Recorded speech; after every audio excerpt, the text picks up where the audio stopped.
आप सुन रहे हैं केएस नॉवल स्टोरी पर returning from the immortal world. यह एक काल्पनिक, मनगढ़ंत या बनावटी कहानी है जो लेखक की कल्पना से लिखी गई है और असल जिंदगी की घटनाओं या लोगों पर आधारित नहीं है। इसमें अक्सर ऐसे पात्र, जगहें या घटनाएं होती हैं जो सच नहीं होती और ये लेस देन काल्पनिक, फिक्शनल, इमेजिनरी कहानियों की एक सामान्य विशेषता है। नॉवल अध्याय 311 पारिवारिक प्रेम का आनंद लेना। पहला अपडेट, कृपया मुझे मासिक टिकट दें। लॉन्ग जेंग्यू ने व्यंग्यात्मक मुस्कान के साथ कहा। वह सिर्फ अहंकारी नहीं है, वह हद से ज्यादा अहंकारी है। ली परिवार पूर्वोत्तर में बहुत प्रभावशाली है और ली लाओसान तो निर्दयी लोगों में भी सबसे निर्दयी है। हालांकि अपने अहंकारी स्वभाव के बावजूद वह अपने कार्यों में बहुत ही शांत रहता है। अगर वह किसी को पसंद करता है तो वह उनके साथ खुलकर और ईमानदारी से बात करता है, लेकिन अगर वह किसी के बारे में अच्छा नहीं सोचता तो वह उन पर बिल्कुल ध्यान नहीं देता। तांग शियू को अचानक बात समझ में आ गई और उसने मुस्कुराते हुए कहा, मैं उसे फोन करके पूछूंगी कि क्या वह अभी तक यहाँ से चला गया है। 15 मिनट बाद तांग शियू और लॉन्ग जेंग्यू की मुलाकात फैटी ली से थाई मसाज पार्लर में हुई। फैटी ली ने फूलों वाला बाथरोब और ढीले शॉर्ट्स पहने हुए थे, पैरों में चप्पलें थीं, मुंह में एक मोटी सिगार थी और वह मसाज पार्लर के विश्राम क्षेत्र में आराम से पैर मोड़कर बैठा था, एकदम तरोताजा दिख रहा था। मोटा ली, तांग शियू ने पास आते हुए आवाज लगाई। फैटी ली ने उसकी बात सुनी, तुरंत मुस्कुराया, हाथ हिलाया और फिर धीरे धीरे खड़ा हो गया। अरे लॉन्ग परिवार के बच्चे, मुझे उम्मीद नहीं थी कि तुम और भाई तांग एक दूसरे को जानते होगे। पिछली बार जब मैं चेन झिझोंग को चुनौती देने स्टार सिटी गया था तो मैंने तुम्हारे पिता को वहां देखा था। लॉन्ग हानवेन कैसी हैं? फैटी ली ने लॉन्ग जेंग्यू को देखते ही मुस्कुराते हुए पूछा। फैटी ली के सामने लॉन्ग जेंग्यू ने अपने चेहरे पर सम्मान का भाव दिखाते हुए कहा, अंकल ली नमस्कार। मेरे पिताजी ठीक हैं। फैटी ली ने गुस्से से घूरते हुए कहा, क्या अंकल ली? क्या मैं इतना बुरा दिखता हूँ? तांग शियू से सीखो, देखो वो मुझे कैसे बुलाता है। तुम अपने पापा की तरह हर समय इतने गंभीर मत रहो, ठीक है? क्योंकि तुम तांग शियू के दोस्त हो तो अब से मुझे फैटी ली ही बुलाओ। यह लॉन्ग जेंग्यू झिझका। तांग शियू मुस्कुराई और बोली, चूंकि फैटी ली ने ऐसा कहा है तो फिर उसे इसी नाम से पुकारो। वह एक सीधा सादा पूर्वोत्तर का आदमी है, वह छोटी मोटी बातों पर ध्यान नहीं देता। फैटी ली ने यह सुनकर तुरंत तांग शियू के कंधे पर हाथ रखा और खिलखिलाकर हंसते हुए बोला, सुना तुमने? मेरे माता पिता ने मुझे जन्म दिया है, लेकिन भाई तांग मुझे सच में समझते हैं। धिक्कार है, हमारे देश के देवता साइपान में प्रकट नहीं होते, वरना मैं तुम्हें घसीटकर लाता, बच्चे, पीले कागज जलाने, मुर्गियां और भेड़ें मारने और सिर झुकाकर शपथ लेकर भाई बनने का वादा करता।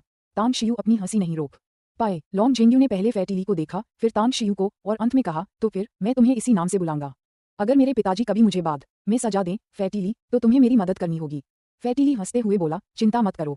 अगर तुमने अपने पापा को बताया कि मैंने तुम्हें मुझे उस नाम से बुलाने को कहा है और उन्होंने तुम्हें सजा देने की हिम्मत की तो मैं स्टार सिटी जाकर उनकी पिटाई करूंगा। हाँ, और हाँ, साथ ही मैं चेन झिझोंग के साथ फिर से अभ्यास करूंगा। अगली बार मैं ये सुनिश्चित करूंगा कि वह घर का रास्ता न खोज पाए। लॉन्ग जेंग्यू का चेहरा अजीब हो गया और उसने कहा, मोटे ली, अगर तुमने चेन झिझोंग को इतनी बुरी तरह पीटा कि वह घर का रास्ता भी न ढूंढ पाए तो तांग शियू खुद आकर तुमसे निपटेगी। लॉन्ग जेंग्यू, तांग शियू ने धीमी आवाज में बात की। फैटी ली उलझन में दिख रहा था और उसने पूछा, तुम्हारा क्या मतलब है? अगर मैं चेन झिझोंग को इतनी बुरी तरह पीट दूं कि वह घर का रास्ता ही न ढूंढ पाए तो भाई तांग मुझसे क्यों निपटेंगे?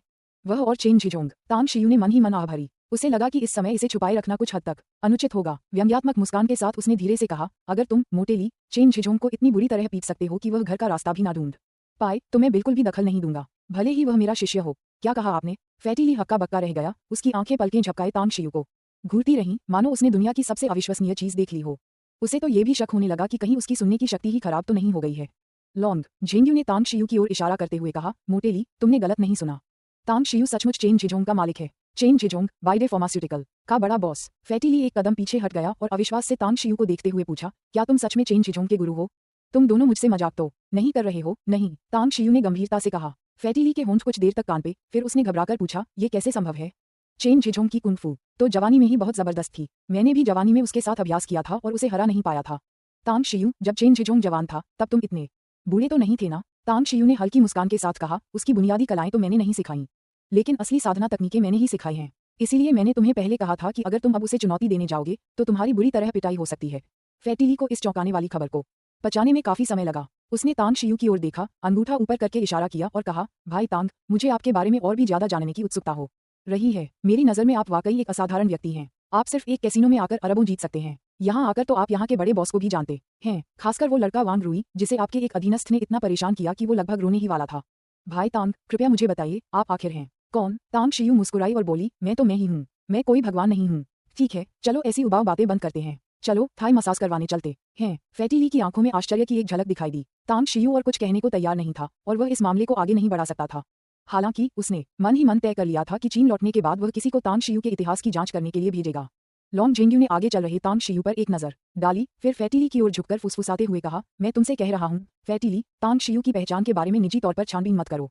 सच कहूँ तो अगर वह तुम्हें बताने को तैयार है तो तुम्हें अपने आप पता चल जाएगा। अगर वह तुम्हें बताने को तैयार नहीं है तो जल्दबाजी में उसकी पहचान की छानबीन करना तुम्हारे लिए फायदे से ज्यादा नुकसानदायक साबित हो सकता है। फायदे से ज्यादा नुकसान। फैटी ली आश्चर्यचकित होकर बोला, क्या ऐसा हो सकता है कि वह किसी राष्ट्रीय नेता का वंशज हो? लॉन्ग जेंग्यू स्तब्ध रह गया, फिर उसने फैटी ली को अजीब नजरों से देखा। उसे उम्मीद नहीं थी कि फैटी ली सच्चाई के इतने करीब होगा। मत पूछो, दोस्ती के लिए बाहरी चीजों की जरूरत नहीं होती, लॉन्ग जेंग्यू ने कहा, एक ऐसा कथन जिसे वह काफी गहरा मानते थे। नतीजतन फैटी ली वास्तव में उस बयान से सहमत था। उसने तांग शियू की पृष्ठभूमि की जांच करने के लिए किसी को भेजने के विचार को खारिज कर दिया और तांग शियू के पीछे पीछे अंदर चला गया। 2 घंटे बाद तीनों तरोताजा महसूस करते हुए बाहर निकले। थाई मसाज के बाद फैटी ली और लॉन्ग जेंग्यू अच्छे दोस्त बन गए थे और उनकी आपस में खूब बनती थी, जबकि तांग शियू को उन्होंने कुछ हद तक नजरअंदाज कर दिया था और वे उससे कभी कभार ही बात करते थे। जाहिर है तांग शियू को यह आराम का समय अच्छा लग रहा था। अंदर से हल्का और तरोताजा महसूस करते हुए तांग शियू, लॉन्ग जेंग्यू और फैटी ली, जिन्हें लॉन्ग जेंग्यू ने आमंत्रित किया था, लॉन्ग जेंग्यू के विला में पहुंचे। तुम दोनों बातें कर लो, मैं थोड़ी देर आराम करने जा रहा हूँ। तांग शियू ने इतना कहा, फिर मुड़कर दूसरी मंजिल पर चला गया। एक कमरा ढूंढा, कपड़े उतारे और बिस्तर पर लेट गया। पिछले कुछ दिनों से वह जी तोड़ साधना कर रहा था। उसकी साधना में प्रतिदिन सुधार तो हो रहा था, लेकिन उसे रात को चैन की नींद नहीं आई थी। टैंगमिन मुझे ढूंढ रहा है। तांग शियू बिस्तर के किनारे बैठ गया। कुछ पल चुप रहने के बाद उसने अपना सैटेलाइट फोन उठाया और ओयांग लुलू का नंबर डायल किया, जिससे उसे ओयांग लुलू से तांग मिन का मोबाइल नंबर मिल गया। वह तांग परिवार के साथ ज्यादा समय नहीं बिताता था और ज्यादातर समय सबसे ज्यादा मेलजोल भी नहीं रखता था, इसलिए उसके पास तांग मिन का मोबाइल नंबर भी नहीं था। तथापि जब उसने ओयांग लुलू से फोन नंबर मांगा तो उसने उसे काफी देर तक फोन पर बात कराती रही। मैं तांग मिन हूँ, आप कौन हैं? तांग शियू द्वारा तांग मिन के मोबाइल नंबर पर डायल करने के बाद दूसरी तरफ से एक शांत लेकिन अधिकारपूर्ण आवाज आई। तांग शियू ने कहा, मैं तांग शियू हूँ, आप मुझे ही ढूंढ रहे थे? इस पल शाही राजधानी के एक महत्वपूर्ण कार्यालय भवन में तांग मिन के चेहरे पर खुशी की झलक दिखी और उसने मुस्कुराते हुए कहा, तांग शियू, मैं तुम्हें ही ढूंढ रही थी। मैंने कई लोगों से पूछा, लेकिन किसी को भी तुम्हारी संपर्क जानकारी नहीं पता थी। तुम अभी कहाँ हो? चीन कब लौट रहे हो? तांग शियू ने कहा, मैं साइपान में हूँ। वापसी की तारीख शायद अभी टालनी पड़ेगी, यहाँ के मामले अभी तक सुलझे नहीं हैं। तांग मिन ने उत्सुकता से पूछा, मेरे प्यारे भतीजे, तुम आखिर कर क्या रहे हो? मैंने शियाओ यी से तुम्हारे बारे में बहुत कुछ सुना है। तुम्हारी चाची होने के नाते मैं तुम्हारी प्रतिभा की सचमुच बहुत प्रशंसा करती हूँ। तांग शियू कुछ पल चुप रही, फिर बोली, मैंने 2 महीने पहले प्रशांत महासागर में एक निजी द्वीप खरीदा था। मैं फिलहाल द्वीप के पुनर्निर्माण की तैयारी कर रही हूँ। आपने अभी तक मुझे यह नहीं बताया कि आप मुझे क्यों ढूंढ रहे थे। तांग मिन हैरान होकर बोली, आपने प्रशांत महासागर में एक द्वीप खरीद लिया? आप किस लिए खरीद रही हैं? चाची आपको ढूंढ रही थी क्योंकि मैं आपको बताना चाहती थी कि आप सितंबर में मोदू में पढ़ाई करने जा रही हैं, है ना? मैंने आपके लिए वहाँ एक विला खरीदा है जो मोदू विश्वविद्यालय के बहुत करीब है। मैंने चाबियां स्टार सिटी में अपने दूसरे भाई और दूसरी बहन को भेज दी हैं।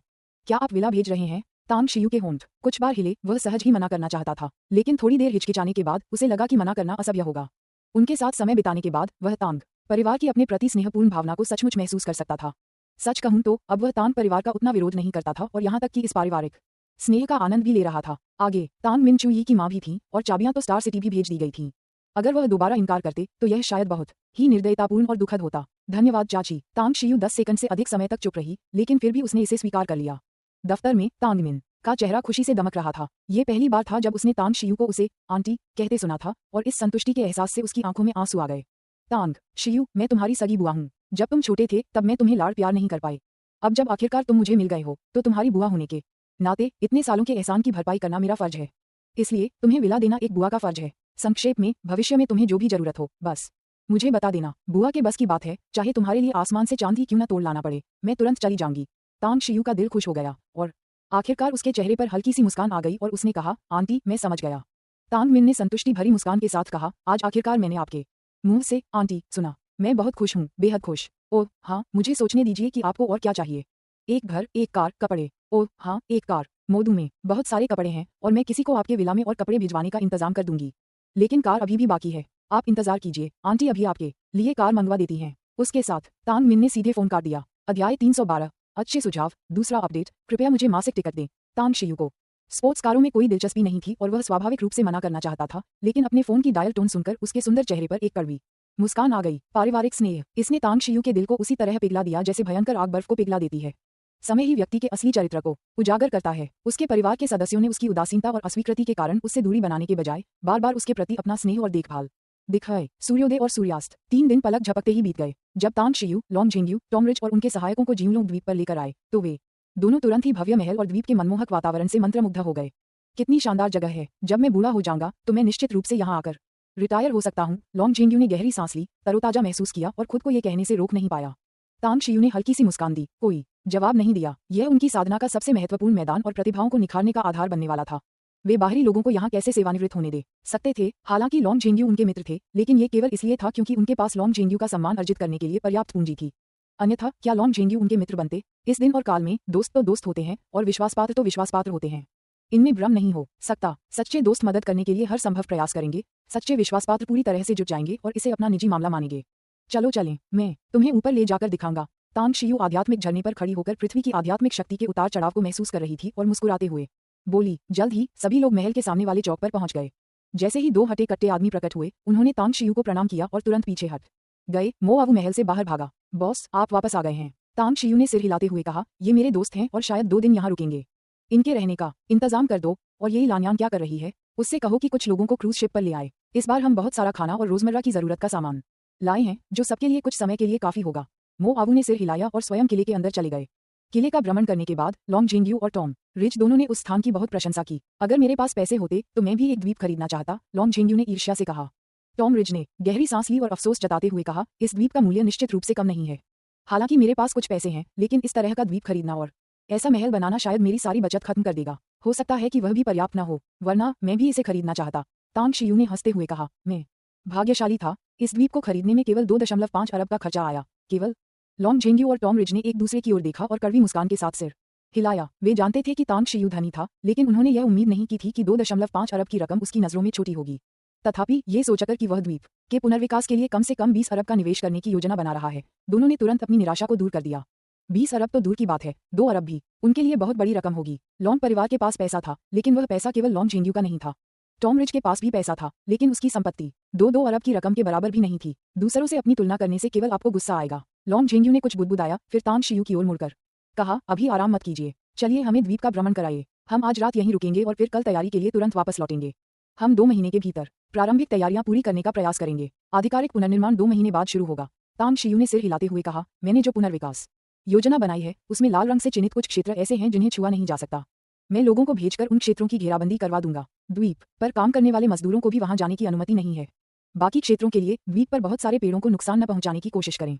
पुनर्विकास के बाद के चरणों में आपको मेरे लिए अन्य स्थानों से बड़ी संख्या में मूल्यवान पेड़ लाकर लगाने की आवश्यकता भी पड़ सकती है। चिंता मत करो। लॉन्ग जेंग्यू ने सहमति में सिर हिलाया। शाम के समय जब तांग शियू सबको तटरेखा के पास एक आध्यात्मिक झरने की ओर ले गया, तो लॉन्ग जेंग्यू की आंखों में किनारे पर खड़े 3 जहाजों को देखकर आश्चर्य झलक रहा था। वहीं दूसरी ओर टॉम रिच पूरी तरह से दंगम हो गया। तीनों जहाजों में से पुराने युद्धपोत को घूरते हुए बोला, श्री तांग, आपके पास यहाँ युद्धपोत कैसे है? इसकी हालत देखकर तो लगता है कि यह अभी भी इस्तेमाल करने लायक है। तांग शियू मुस्कुराया। कुछ दिन पहले जब हम द्वीप पर कब्जा करने आए थे, तब उस पर समुद्री लुटेरों के एक गिरोह का कब्जा था। मेरे अधीनस्थों और मैंने उन समुद्री लुटेरों को मार गिराया और द्वीप को वापस ले लिया। ये तीनों समुद्री लुटेरों के जहाज उनसे ही लिए गए थे। टॉम रिच ने पूछा, समुद्री डाकू? यहाँ कुछ समुद्री डाकू गिरोह हैं, लेकिन वे काफी शक्तिशाली हैं। जापानी सरकार और अमेरिकी सरकार ने मिलकर कई घेराबंदी अभियान चलाए हैं, लेकिन वे उन्हें पूरी तरह से खत्म नहीं कर पाए हैं। वास्तव में एक समुद्री डाकू गिरोह ने महज 1 दशक में 200 से अधिक लोगों तक अपना विस्तार कर लिया है, और वे भारी हथियारों से लैस हैं। निश्चित रूप से इस समुद्री क्षेत्र के सरगना हैं। वैसे श्रीमान तांग, आपने किस समुद्री डाकू गिरोह का सफाया किया? ब्लडफिश समुद्री डाकू समूह, तांग शियू ने शांत भाव से कहा। क्या? टॉम रिच का चेहरा एकदम बदल गया और वह भयभीत होकर बोला, क्या तुमने सचमुच ब्लडफिश समुद्री डाकू समूह का सफाया कर दिया? इस समुद्री क्षेत्र का सबसे बड़ा समुद्री डाकू समूह? हे भगवान! डफस्की एक कुख्यात समुद्री डाकू सरदार है, जो पूरी तरह से निर्दयी और हद से ज्यादा पागल है। और उसका दूसरा सबसे बड़ा सरदार इंगोलेंट डफस्की से भी ज्यादा क्रूर है। मैंने एक बार इंगोलेंट से अफ्रीकी वर्षावन में लड़ाई की थी, जब वह अमेरिकी मरीन कोर में एक कुलीन सैनिक था। तांग शियू ने आश्चर्य से पूछा, आप उन्हें बहुत अच्छी तरह से जानते हैं? टॉम रिच की आंखों में एक घातक चमक दिखाई दी। उसने सिर हिलाते हुए कहा, मैं उन्हें सिर्फ परिचित ही नहीं, बल्कि उनसे गहरी नफरत करता हूँ। जिस स्त्री से मैंने सबसे ज्यादा प्रेम किया, जो वर्षों तक मेरे साथ रही, उसकी मृत्यु डफस्की के हाथों हुई, और मेरे सीने में जो गोली का निशान है, वह उसी समय इंगोलेंट ने छोड़ा था। वह गोली मेरे दिल से बस आधा सेंटीमीटर दूर थी। तांग शियू ने धीरे से सिर हिलाया और कहा, वे दोनों मर चुके हैं। डफस्की का अपहरण हमने किया था, और इंगोलेंट ने उसे गोली मारकर हत्या कर दी, और मैंने इंगोलेंट को मार डाला। टॉम रिच ने तांग शियू को झुककर प्रणाम किया और कहा, श्रीमान तांग, उन दोनों को मारकर आपने मुझे अपना बदला लेने में मदद की है। मुझे, टॉम रिच को, आपका ऋणी समझें। मैंने तय किया है कि आपके द्वीप के पुनर्विकास के लिए मैं लोग, मेहनत और पैसा दूंगा, लेकिन आपसे कोई लाभ नहीं लूंगा। तांग शियू ने सिर हिलाया और मुस्कुराते हुए कहा, पैसा कमाना तो पड़ेगा ही। हम अपना काम अपने तक ही सीमित रखेंगे और निजी तौर पर दोस्त बने रहेंगे। हालांकि यह जगह साइपन से दूर है, फिर भी जमीन के अपेक्षाकृत करीब है। भविष्य में अगर मेरे लोग साइपन से गुजरें और उन्हें किसी भी काम में आपकी मदद की जरूरत हो, तो मना मत करना। टॉम रिच ने सिर हिलाया और कहा, चिंता मत करो, तुम मोआवू के बॉस हो, इसी वजह से हम दोस्त हैं। और ये एहसान भी, अगर तुम्हें कभी किसी चीज की जरूरत हो तो मुझे फोन कर देना। तांग शियू ने हल्की सी मुस्कान बिखेरी, फिर अचंभित लॉन्ग जेंग्यू की ओर देखा और हल्की सी मुस्कान के साथ कहा, क्या आपको लगता है कि लोगों को मारना अनुचित है? लॉन्ग जिंगयू ने कड़वी मुस्कान के साथ कहा, सच कहूं तो मुझे अभी तक किसी को मारने का एहसास नहीं हुआ है। लाल झंडे के साए में पली बड़ी आधुनिक इमारतों में रहती हुई मैं आमतौर पर थोड़ी विद्रोही, थोड़ी बिगड़ी हुई या फिर कुछ घमंडी बदमाशों को सबक सिखाने जैसी हरकतें ही करती हूँ। तुम्हारे मुकाबले तो मैं एक नाजुक फूल जैसी हूँ। ब्लडफिश समुद्री डाकू समूह के विनाश के बारे में सुनकर टॉम रिज का मूड अच्छा हो गया और उसने मुस्कुराते हुए मजाक में कहा, ग्रीनहाउस के फूल बहुत ही स्त्रीत्वपूर्ण होते हैं। मैं उन्हें अच्छे छोटे बच्चों की तरह समझता हूँ। उन्होंने दुनिया का अंधकार नहीं देखा है, नहीं उन्होंने खूनी हत्याओं और क्रूर संघर्षों का अनुभव किया है। अच्छा बच्चा है ना। लॉन्ग जिंगयू ने अपनी नाक रगड़ी, उसके चेहरे पर थोड़ी सी असहजता और बेबसी झलक रही थी। तांग शियू मुस्कुराया और सीधे विषय बदलते हुए दूर समुद्र की ओर इशारा करते हुए बोला, अगर मैं समुद्र के किनारे एक हेलीपैड और यात्री विमानों के लिए एक रनवे बनाऊं तो आपको क्या लगता है इसमें कितना खर्च आएगा? लॉन्ग जिंगयू ने सिर हिलाते हुए कहा, मैंने इस तरह का प्रोजेक्ट नहीं किया है, इसलिए मुझे यकीन नहीं है। टॉम रिज ने अपनी ठुड्डी पर हाथ फेरा। उनकी आंखों में सोच की चमक थी। पूरे आधे मिनट बाद उन्होंने धीरे से कहा, अगर हम तटरेखा से कुछ 100 मीटर की दूरी पर हवाई अड्डे का रनवे और एक बड़ा हेलीपैड बनाने के लिए स्टील संरचनाओं का उपयोग करते हैं तो इसमें संभवतः कई अरब डॉलर का खर्च पड़ जाएगा। प्रारंभिक अनुमान के अनुसार कम से कम 3 अरब डॉलर अधिक होंगे। उस लागत का एक बड़ा हिस्सा श्रमिकों के वेतन पर खर्च होगा। तांग शियू कुछ देर चुप रहे, फिर धीरे से बोले, पहले हम पूरे जिंगलोंग द्वीप का पुनर्विकास पूरा कर लें। एक बार यह हो जाने के बाद हम हेलीपैड और रनवे के निर्माण के बारे में बात करेंगे। टॉम रिज ने अपना सिर हिलाया और कहा, श्रीमान टैंग, वास्तव में अगर आप मुझसे पूछें तो मुझे लगता है कि पहले हेलीपैड और रनवे बनाना अधिक उपयुक्त होगा। तांग शियू ने उलझन में पूछा, क्यों? टॉम रिज ने कहा, एक बार जब इस द्वीप का पुनर्विकास हो जाएगा तो निर्माण सामग्री की आवश्यकता बहुत अधिक होगी। यदि हम परिवहन के लिए पूरी तरह से समुद्री मालवाहक जहाजों पर निर्भर रहते हैं तो प्रत्येक यात्रा का शिपिंग खर्च बहुत अधिक होगा। इसके अलावा समय की देरी भी बहुत अधिक होगी। लेकिन यदि हम हवाई परिवहन का उपयोग करते हैं तो इससे सामग्री की डिलीवरी में तेजी आएगी और शिपिंग बजट में कमी आएगी। तांग शियू एक पल के लिए अचंभित रह गया, फिर ताली बजाते हुए बोला, श्रीमान टॉम, आप सही कह रहे हैं। हवाई परिवहन वाकई समुद्री परिवहन से कहीं अधिक उपयुक्त है। अगर हम साइपान से प्रस्थान करें तो यहाँ पहुंचने में कुछ ही घंटे लगेंगे, है ना? एक मालवाहक विमान एक दिन में कई चक्कर लगा सकता है। माल पहुंचाने की गति समुद्री परिवहन की तुलना में कई गुना अधिक होगी। तुरंत तांग शियू ने मो आवू की ओर मुड़कर पूछा, क्या कुछ मालवाहक विमानों का ऑर्डर देने का कोई तरीका है? वे अच्छी गुणवत्ता वाले मालवाहक विमान जो स्टील की छड़ें और सीमेंट ले जा सकें। मो आवू ने कहा, Saint Peter aviation technology company यात्री और परिवहन विमानों का संचालन करती है। मेरे पास उनके उपाध्यक्ष बोल्डेन शील्ड की संपर्क जानकारी है। तांग शियू ने पूछा, एक परिवहन विमान की अनुमानित कीमत क्या है? मो आवू ने सिर हिलाते हुए कहा, मुझे नहीं पता, मुझे पहले कभी परिवहन विमान खरीदने का अनुभव नहीं है। क्या मुझे बोल्डेन शील्ड से संपर्क करना चाहिए? अध्याय 313, हवाई जहाज खरीदना। अभी 3 और अध्याय आने बाकी हैं। कृपया मुझे मासिक टिकट दें। तांग शियू कुछ देर चुप रहे, फिर धीरे से बोले, अभी कोई सवाल मत पूछो। तुम उनसे संपर्क कर लो और पूछ लो कि क्या वे जल्द ही साइपन आ सकते हैं। अगर हम परियोजना शुरू करने से पहले कुछ परिवहन विमान खरीदें तो इससे हमें बहुत सुविधा होगी और काफी समय की बचत होगी। मो अवेन ने सिर हिलाया, कुछ दर्जन मीटर दूर चली गई और एक नंबर डायल किया। कुछ मिनट बाद मो अवेन तांग शियू के पास लौटकर आदरपूर्वक बोली, बॉस, मैंने Saint Peter aviation technology company के उपाध्यक्ष बोलियन डुन से संपर्क किया है। वे हमारे साथ व्यापार करने के लिए बहुत उत्सुक हैं। उन्होंने पहले ही जवाब दे दिया है कि हाल ही में उन्हें कुछ बहुत महत्वपूर्ण काम निपटाने हैं, इसलिए वे आने की पूरी कोशिश करेंगे। उन्हें 1 सप्ताह के भीतर साइपन पहुंच जाना चाहिए। तांग शियू ने सिर हिलाते हुए कहा, अगर ऐसा है तो उससे संपर्क बनाए रखना। लॉन्ग जिंगयू, चूंकि हमने पहले एक योग्य हेलीपैड और रनवे बनाने का फैसला किया है, इसलिए मुझे आपसे ब्लूप्रिंट डिजाइन करने के लिए एक इंजीनियर ढूंढने का अनुरोध करना होगा। एक बार यह पूरा हो जाने पर हम तुरंत काम शुरू कर देंगे। लॉन्ग जिंगयू ने कहा, चिंता मत करो, मैं किसी को ढूंढकर इसे जल्द से जल्द पूरा करवा दूंगा और फिर आपको दिखा दूंगा। लेकिन मैं पहले ही पूछ लेना चाहता हूं कि आप कितने बड़े हेलीपैड का निर्माण करने की योजना बना रहे हैं? तांग शियू कुछ देर चुप रहे, फिर धीरे से बोले, एक ऐसा विमान जो 4 यात्री विमान और 1 दर्जन हेलीकॉप्टर उतार सके पर्याप्त होगा। इससे अधिक होना फिजूल खर्ची होगी। ठीक है, लॉन्ग जिंगयू ने सिर हिलाया। अगले दिन लॉन्ग जिंगयू और टॉम रिज ने पूरे 9 ड्रैगन्स आइलैंड का भ्रमण करने के बाद अपने सहायकों के साथ प्रस्थान किया। वहीं तांग शियू ने स्वयं को पूरी तरह से साधना में लीन कर लिया और अपना सारा प्रयास उसी में लगा दिया। प्रतिदिन के अभ्यास से उनकी साधना में सुधार होता गया, विशेषकर जब वे सुबह सूर्योदय के समय किसी आध्यात्मिक जलप्रपात पर बैठकर शाही बैंगनी ऊर्जा को ग्रहण करते थे। केवल 5-6 दिनों के अभ्यास के बाद ही उनकी प्रगति पहले से दर्जनों गुना तेज हो गई थी। उसने अनुमान लगाया कि उसे देह जगत के मध्य चरण तक पहुंचने में केवल 3 से 5 दिन और लगेंगे। अगस्त के अंत से पहले ही देह जगत के अंतिम चरण या यहाँ तक कि शिखर तक पहुंचना भी संभव हो सकता है। मौलिक रूप से उसने गर्मियों की छुट्टियों में लगन से साधना करने की योजना बनाई थी ताकि 1 सितंबर को स्कूल शुरू होने से पहले वह देहलोक में प्रवेश कर सके। देहलोक के प्रारंभिक चरण तक पहुंचना भी आदर्श होता। हालांकि आध्यात्मिक झरनों की खोज और शाही बैंगनी ऊर्जा की सहायता से उसकी साधना में अभूतपूर्व प्रगति हुई। बहुत सवेरे तांग शियू आध्यात्मिक झरने पर पालथी मारकर बैठे थे, अपने शरीर में अभी अवशोषित की गई शाही बैंगनी ऊर्जा को परिष्कृत कर रहे थे। साथ ही पृथ्वी की ले लाइनों की आध्यात्मिक शक्ति की सहायता से ब्रह्मांड से मुक्त रूप से प्रवाहित होने वाले तारों के प्रकाश और सौर ऊर्जा को लगातार अवशोषित कर रहे थे। क्या इससे अधिक परिष्करण नहीं किया जा सकता? तांग शियू ने भौहें चढ़ाईं और आंखें खोलते ही मन कड़वी मुस्कान दी। उसके शरीर में शाही बैंगनी ऊर्जा की मात्रा अवशोषण सीमा तक पहुंच चुकी थी। शाही बैंगनी ऊर्जा को और परिष्कृत करने के लिए उसे धीरे धीरे संसाधित करने के लिए समय चाहिए था। इसलिए वह अपने शरीर में अभी ग्रहण की गई शाही बैंगनी ऊर्जा को केवल अपने दांतियान में ही समाहित कर सकता था। मेरी साधना अभी भी बहुत कमजोर है, यदि मेरी वर्तमान साधना दोगुनी मजबूत होती तो मैं आज अवशोषित की गई शाही बैंगनी ऊर्जा को पूरी तरह से परिष्कृत करने में सक्षम होता। तांग शियू ने मन ही मन आह भरी, फिर दूर आसमान की ओर देखा। पर्वतीय मार्ग पर मो अवेन जल्दी से वहां पहुंचा। तांग शियू के पास पहुंचकर उसने आदरपूर्वक कहा, boss, Saint Peter aviation technology company के उपाध्यक्ष बोलियन डुन साइपन के लिए रवाना हो चुके हैं। हमें कब निकलना चाहिए? ये सुनकर तांग शियू ने भौहें चढ़ाते हुए कहा, वापस जाओ और सामान पैक करो, फिर हम तुरंत निकलेंगे। हम जितनी जल्दी परिवहन विमान बुक कर लेंगे, मुझे यहाँ रहने में उतनी ही आसानी होगी। और हाँ, मैं हेलीकॉप्टरों का एक और जत्था मंगवाने की योजना बना रहा हूँ, अधिमानतः अत्याधुनिक सैन्य हेलीकॉप्टर। क्या हम उन्हें Saint Peter aviation technology company से मंगवा सकते हैं? मो अवेन ने सिर हिलाते हुए कहा, जिस संगठन में मैं पहले काम करता था, उसने एक बार Saint Peter aviation technology company से 2 सैन्य हेलीकॉप्टर मंगवाए थे और तकनीक बहुत उन्नत थी। उस समय मैंने ही बोलियन डन से संपर्क किया था। तांग शियू ने पूछा, आपके विचार से हमें कितने सैन्य हेलीकॉप्टर ऑर्डर करने की आवश्यकता होगी? मो अवेन एक पल के लिए हिचकिचाई और व्यंग्यात्मक मुस्कान के साथ बोली, बॉस, मुझे नहीं पता कि इस सवाल का जवाब कैसे दूं। तांग शियू ने कुछ देर सोचा, फिर मुस्कुराते हुए कहा, अगर आपको जवाब नहीं पता तो मत दीजिए, मैं फैसला कर लूंगी। फिलहाल हम Saint Peter aviation technology company से 4 परिवहन विमान और 4 सैन्य हेलीकॉप्टर मंगवा लेते हैं। हमारे पास सीमित संसाधन हैं, इसलिए हमें हर संभव कोशिश करनी होगी। भविष्य में जब संसाधनों की कमी नहीं रहेगी और अगर हमें और विमानों की जरूरत होगी तो हम तब ऑर्डर कर देंगे। ठीक है, मो अवेन ने सिर हिलाकर कहा।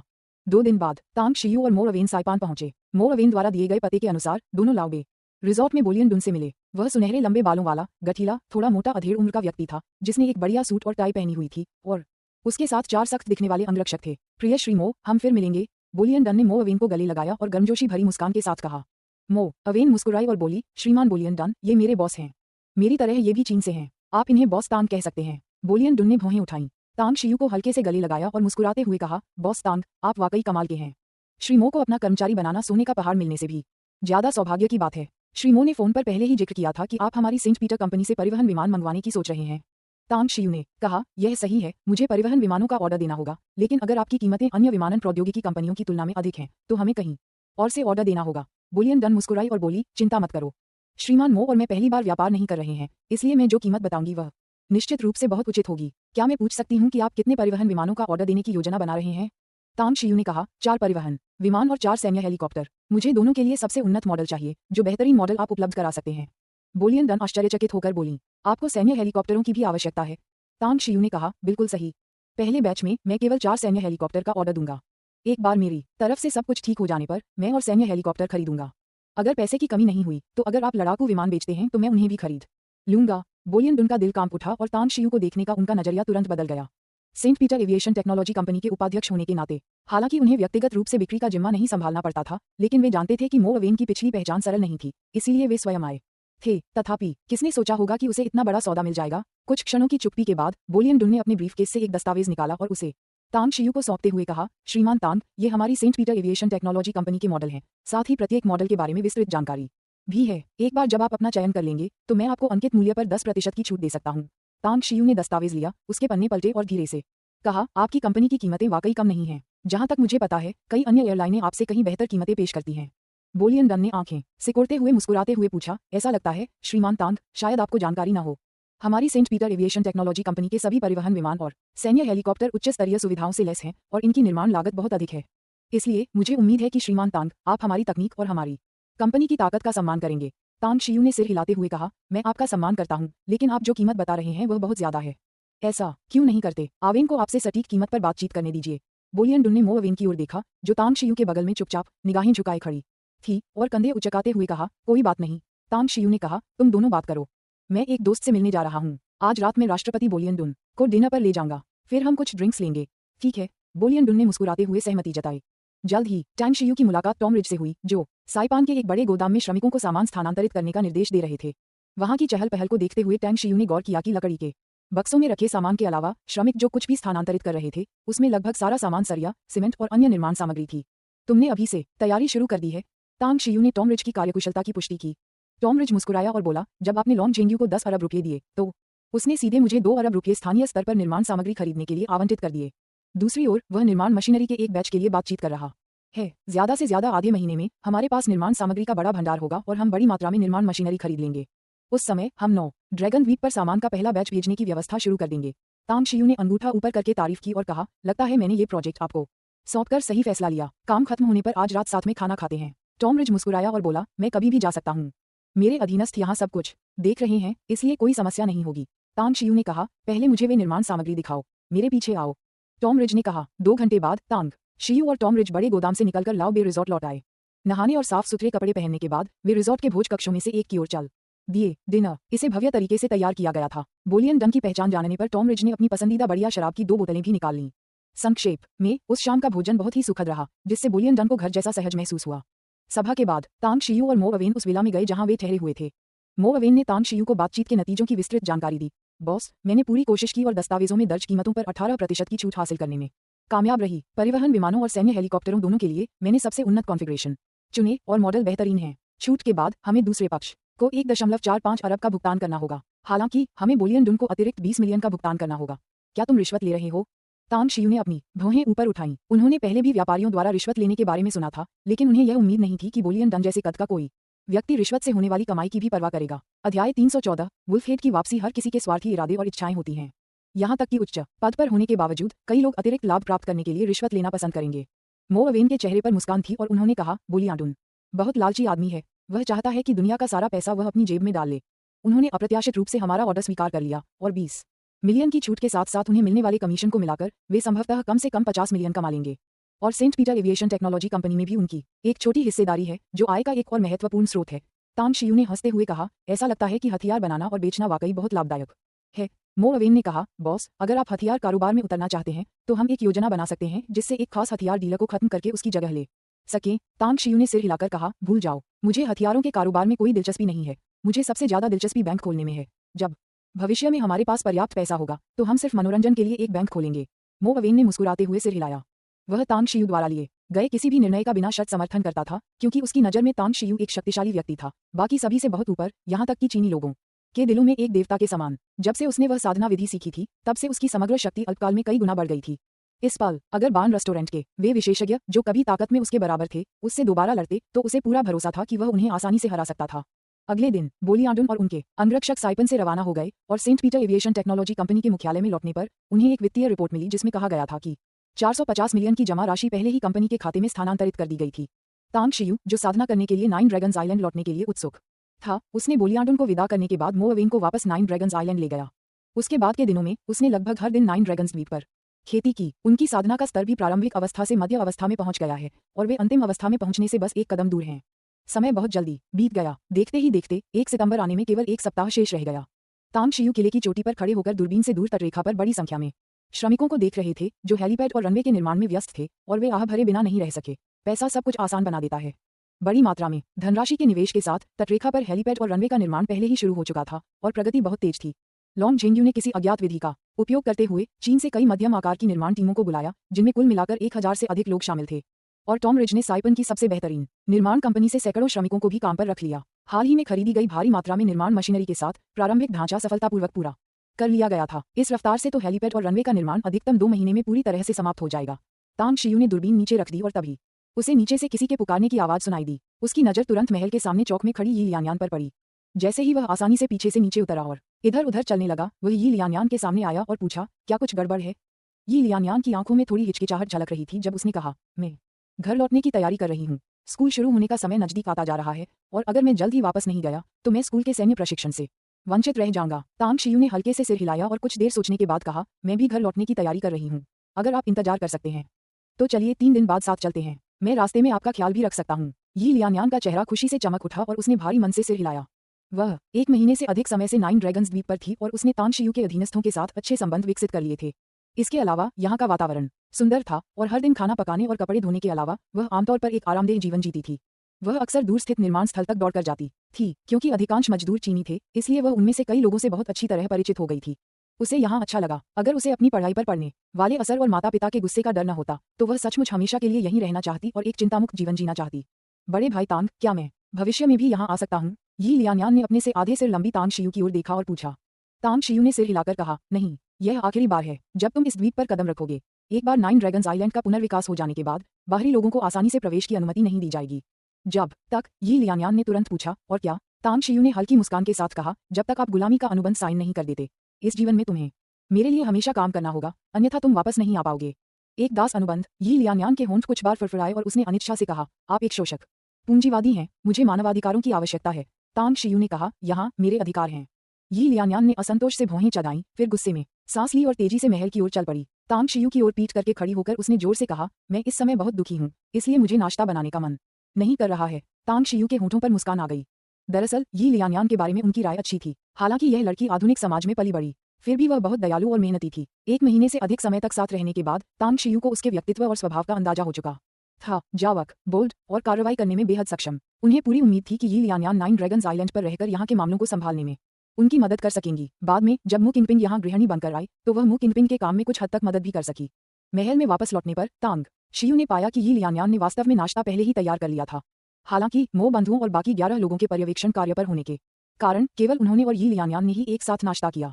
चलिए किसी विषय पर चर्चा करते हैं। तांग शियू ने अपना आखिरी निवाला खाया, ऊपर देखा और कहा। यी लियानयान ने चिड़चिड़ाते हुए कहा, क्या? तांग शियू ने कहा, यदि आप इच्छुक हैं तो विश्वविद्यालय से स्नातक होने के बाद मेरे लिए काम करने आएं और मेरे सच्चे आंतरिक मंडल के सदस्य बन जाएं। यहाँ का वेतन और सुविधाएं निश्चित रूप से बाहर मिलने वाली नौकरियों से बेहतर होंगी। यी लियानयान ने आंखें घुमाई और गुस्से से कहा, इस युवती के पास पैसों की कमी नहीं है। जब तक कि आप मुझे जो वार्षिक वेतन देने की पेशकश करते हैं वह मुझे किसी भी बात की परवाह किए बिना यहीं रहने के लिए पर्याप्त न हो। तांग शियू ने कहा, यहाँ आपका वार्षिक वेतन 300,000 होगा, साथ ही 3 साल की परिवीक्षा अवधि भी होगी। यदि आप 3 वर्षों के भीतर बहुत अच्छा प्रदर्शन करते हैं तो मैं आपका वार्षिक वेतन दोगुना कर दूंगा। भविष्य के वेतन और भत्तों की बात करें तो ये बाहर के आर्थिक उपभोग स्तर पर निर्भर करेगा। इसके अलावा यदि आप यहाँ 5 साल या उससे अधिक समय तक काम कर सकते हैं और अंततः मेरे लिए हमेशा के लिए काम करने के लिए सहमत हो जाते हैं तो मैं आपको एक शानदार उपहार भी दूंगा। 300,000 दुगुना होगा 600,000। हालांकि यी लियानयान जानती थी कि तांग शियू अमीर है, लेकिन उसने उससे इतनी अधिक राशि का मुआवजा देने की उम्मीद नहीं की थी। आपको पता है, उन बड़ी घरेलू कंपनियों में काम करने वाले उच्च वर्गीय कर्मचारियों की भी इतनी अधिक आमदनी नहीं होती है ना। कौन सा भव्य उपहार? तांग शियू ने सिर हिलाते हुए कहा, आप अभी यह जानने के योग्य नहीं हैं। यी लियानयान ने भौहें चढ़ाकर कहा, आप जो वेतन और सुविधाएं दे रहे हैं वे वाकई बहुत अच्छी हैं, लेकिन अभी मुझे विश्वविद्यालय में 4 साल और पढ़ने हैं। कौन जाने तब हालात कैसे होंगे। कोई बात नहीं, इस बारे में बाद में बात करेंगे। तांग शियू ने सिर हिलाकर कहा, जल्दी मत करो, इस बारे में ध्यान से सोचो। जब आप अपना मन बना लें तो मुझे बता देना। यी लियानयान मुस्कुराई और बोली, अगर मैं अभी मान जाऊं तो क्या आप मुझे 1 साल का वेतन अग्रिम देंगे? तांग शियू ने सिर हिलाते हुए कहा, बिना मेहनत के कोई इनाम नहीं मिलता। यदि आप वेतन चाहते हैं, इस शर्त पर कि आप जीवन भर मेरे लिए काम करने के लिए प्रतिबद्ध हों, तो आप अपनी छुट्टियों के दौरान यहाँ आ सकते हैं। मासिक वेतन 10,000 युआन होगा। यी लियानयान ने चिढ़कर कहा, बॉस तांग, बिग बॉस तांग, आप सचमुच एक कंजूस हैं। ठीक है, मेरा पेट भर गया है, बर्तन धोने की जिम्मेदारी आपकी है। तांग शियू मुस्कुराया और उसने अपना सिर हिलाया। प्लेटें और बर्तन धोने के बाद एक आकृति तेजी से उसके बगल में प्रकट हुई। मो अवेन ने फुसफुसाते हुए कहा, बॉस, वुल्फहेड वापस आ गया है और वह अपने साथ काफी लोगों को लाया है। तांग शियू ने हैरानी से अपनी भौहें उठाईं और पूछा, कितने लोग हैं? मो अवेन ने कहा, लगभग 30 लोग। तांग शियू ने अपने गीले हाथों को पोंछा और कहा, चलो चलते हैं, एक नजर डालते हैं। कुछ मिनट बाद तांग शियू ने किले के बाहर चौक में वुल्फहेड को देखा, साथ ही वुल्फहेड के पीछे खड़े 30 हटे कट्टे आदमियों को भी देखा जो 3 पंक्तियों में खड़े थे। उन सभी के बाल छोटे छोटे कटे हुए थे, उन्होंने मिलिट्री जैकेट पहन रखी थी और सभी के चेहरे पर एक ठंडा भाव था। मालिक, वुल्फहेड ने आदरपूर्वक पुकारा। तांग शियू ने सिर हिलाकर कहा, क्या ये वही सेवानिवृत्त सैनिक हैं जिन्हें आपने पिछले महीने खोजा था? वुल्फहेड ने कहा, बिल्कुल सही, मैंने उन्हें ढूंढने के लिए बहुत मेहनत की। उनमें से कुछ का मुकाबला तो मैं भी नहीं कर सकता। बॉस, अगर आप इन्हें अपने पास रखना चाहते हैं तो आपको कुछ कुशलता दिखानी होगी। तांग शियू के होठों पर मुस्कान आ गई। उसने अपनी ओर निर्देशित चुनौती भरी निगाहों को देखा और फिर वुल्फहेड की ओर हाथ हिलाकर उसे एक तरफ हटने का इशारा किया। तब वह उन सभी 30 आदमियों के सामने खड़ा हुआ और मुस्कुराते हुए बोला, जब आपने मुझे देखा तो क्या आपको लगा कि मैं आपका बॉस बनने के योग्य नहीं हूँ? हाँ, वह साफ और तेज आवाज कान फाड़ देने वाली थी। तांग शियू ने ताली बजाते हुए प्रशंसा की, आपकी आवाजें बुलंद और जोश से भरी हैं और आपके कदम स्थिर हैं। स्पष्ट रूप से आप साधारण लोग नहीं हैं। यदि आपको उचित प्रशिक्षण दिया जाए तो आप अच्छे अधीनस्थ कर्मचारी साबित होंगे। जब तुम मुझे स्वीकार नहीं करते तो तुमने वुल्फहेड का पीछा करते हुए यहाँ क्यों आए?